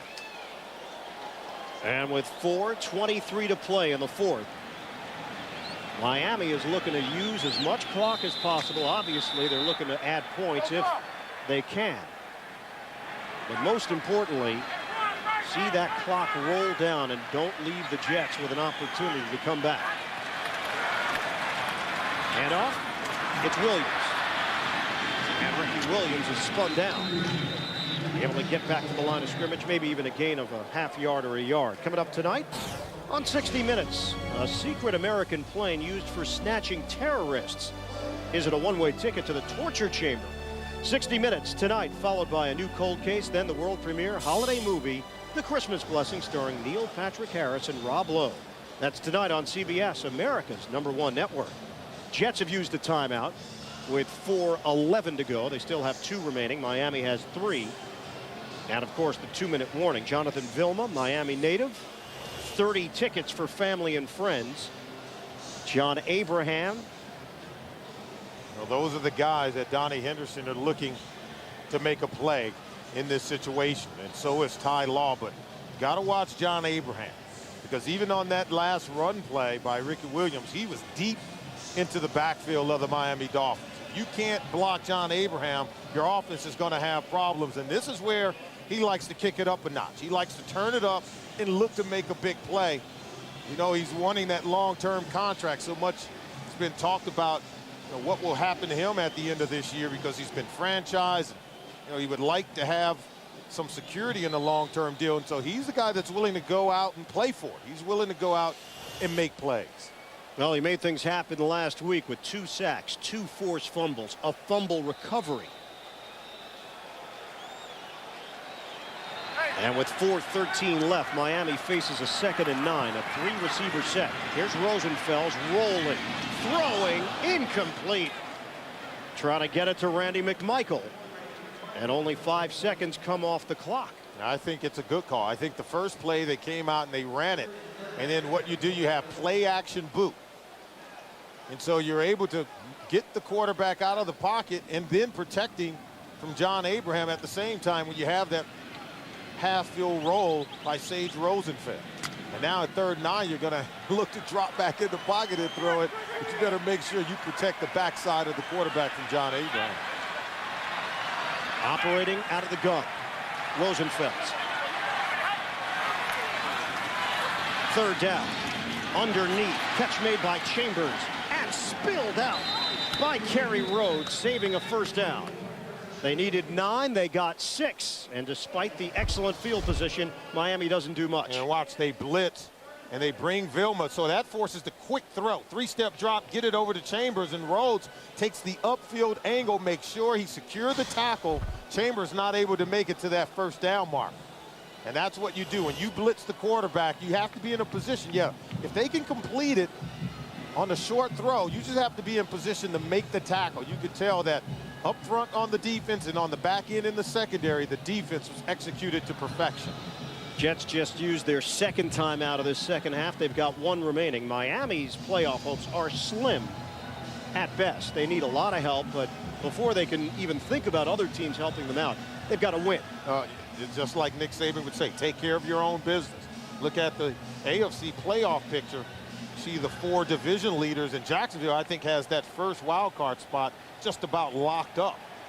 And then Pittsburgh Steelers, they're on top of the Minnesota Vikings. So it's going to be slim pickings when you look at what Kansas City and San Diego are doing ahead of Miami. Donnie Jones will punt it. And McCarron's is deep. Looking to angle one, and he does, out of bounds. See where they spot the football. At the 13-yard line. Final 3 minutes of the game. Mix in good runs, bootleg passes, then take some shots down the field. They need to go 87 yards to take the lead here in the 4th. Bollinger steps up and throws. He's got his man. It's Cotchery. And a 1st down out across the 25. Good grab by the 2nd-year pro out of NC State. And sometimes the receivers have to be good enough to make the quarterback look good. That pass was thrown behind Cotchery, but he had excellent body control, able to turn around, get his hands on the ball and make the catch. Dime package for Miami, 6 defensive backs. 3rd catch of the day for Cotchery, and a 1st down for the Jets. Here's Bollinger. He takes a shot, and another Miami sack. Guess who? Jason Taylor. Well, we told you this game is going to come down to who is the guy that can be the best pass rusher, Jason Taylor or John Abraham. And Jason Taylor said, I've got mine. I've got the quarterback wrapped up, and that's how you kill a drive. You come up with sacks, you get the offense moving backwards and force them into a 2nd and very long. Now Taylor has had huge performances against the Jets during his NFL career, now in his 9th year. 3rd sack of the day.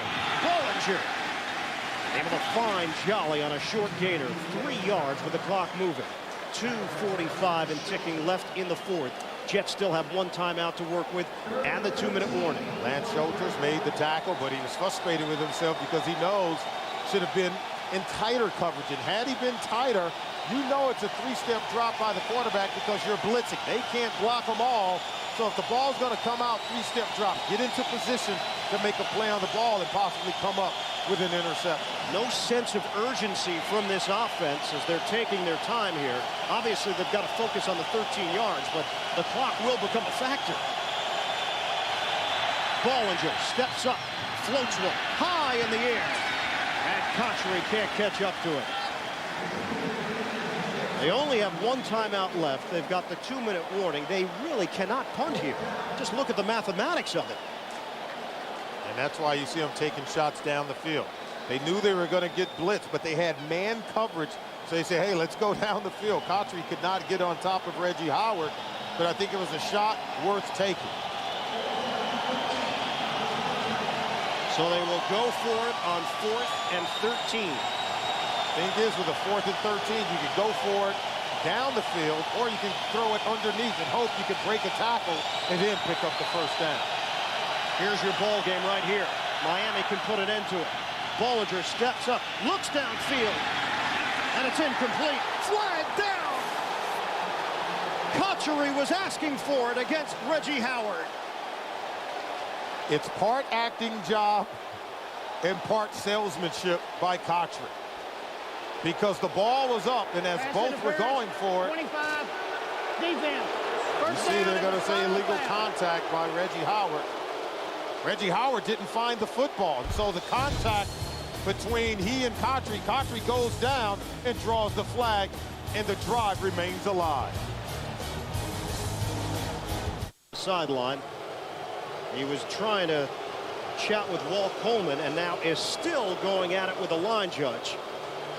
He didn't feel the ball was catchable and that a flag never should have been thrown. And you know what? The game should not come down to that kind of play because it was a pass of hope and desperation for the New York Jets.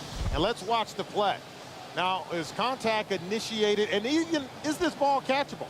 Now, see, Howard's not looking back for the ball. There is some contact. Now, could he have caught that ball? And is Cotchery just giving it maybe the old acting job, the old salesmanship after contact was made?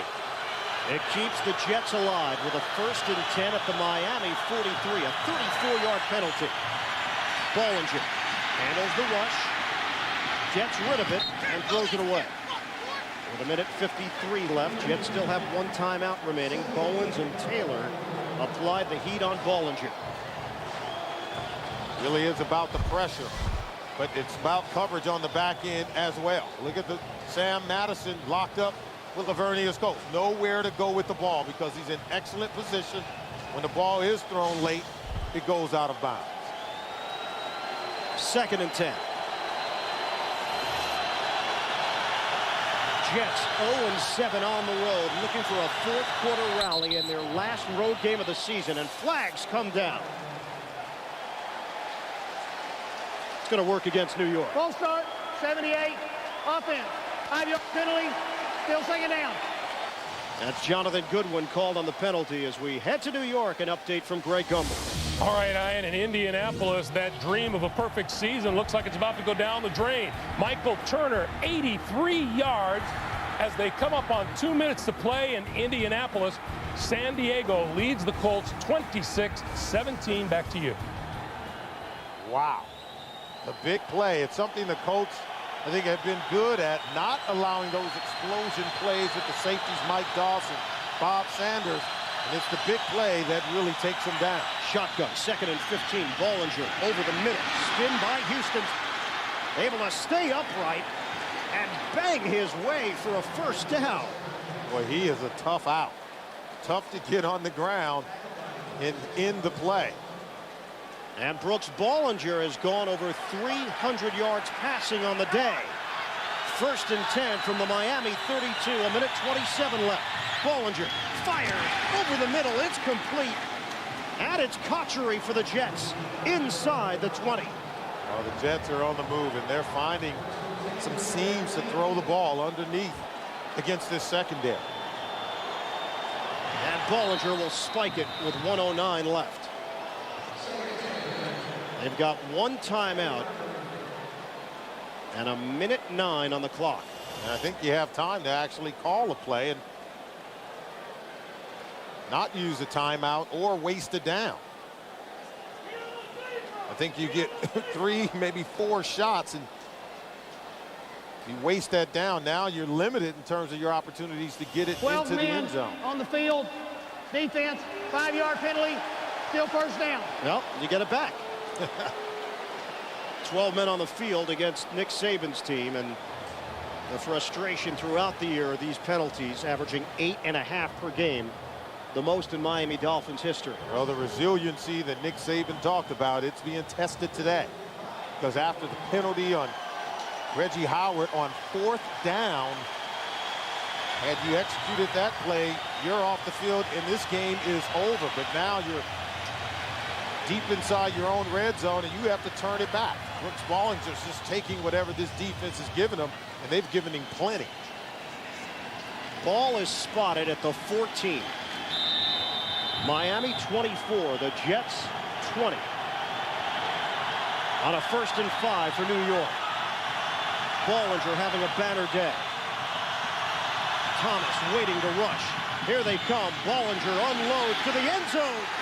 It's caught by McCarron's, but out of bounds.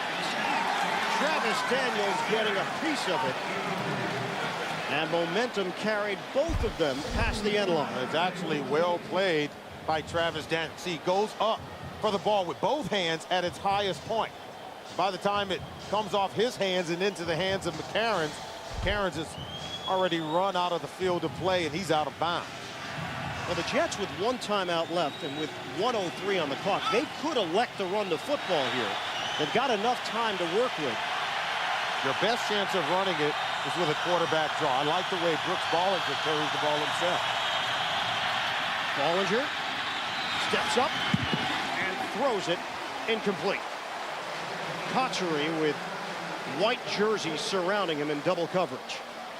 And you just have to beware if you're the Miami Dolphins. Understand who you have at quarterback. Brooks is very mobile, so if they go with an empty backfield set, you better keep a linebacker behind your defensive line, because if you clear out from behind your defensive line, looks for Brooks Bollinger to carry the ball in, maybe on a quarterback draw. If not, he'll take a shot into the end zone. Well, the big key here, you can get 5 yards and have more downs to work with as well. A 3rd and 5. Bollinger, timing play, end zone, incomplete. Lavernius Coles in a matchup with Sam Madison, and now the Jets face a 4th down. Tight coverage by Sam Madison. Is there contact? You be the judge. He jams him at that 5-yard mark, and see, he's on top. He's using the arm bar, which is that left arm, to keep him from advancing down the field. See him hook him? It's a sleight of hand and actually held Lavernius Coles, but if you don't see it, you can't call it if you're an official. Well, the 3 shots at the end zone has forced them into this position, a 4th and 5. 52 seconds remaining. Bollinger fires, incomplete. It's over. Doug Jolly, the intended receiver, with Jeremiah Bell. Blanket coverage. And Jeremiah Bell, I think he's the best matchup they have if you're going to put a safety on Doug Jolly. And watch Bell, 37. Very quick, he's agile, and see, he breaks in front of it and able to get a hand in front and knock this ball down before Doug Jolly can make the catch. So as the matchup defensively Nick Saban needed, his best defender at the safety position on the tight end. And the question that will be raised to the Jets on a 1st and 5, 3 straight attempts at the end zone, setting up 4th and 5 with everything on the table. Well, you have to take a shot. I'd rather you take 3 or 4 shots at the end zone than trying to just pick up 5 yards for a 1st down. Rosenfels takes a knee. Jets, 1 timeout left. The Jets are going to finish the season 0-8 on the road. Meanwhile, Miami will extend to a 4-game winning streak and their first 3-game winning streak in December since 1987.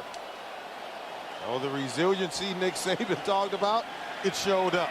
He got what he wanted. Even after the penalty, they hung in there defensively and made the plays down the stretch in the goal line, or I should say in the end zone, to make the difference.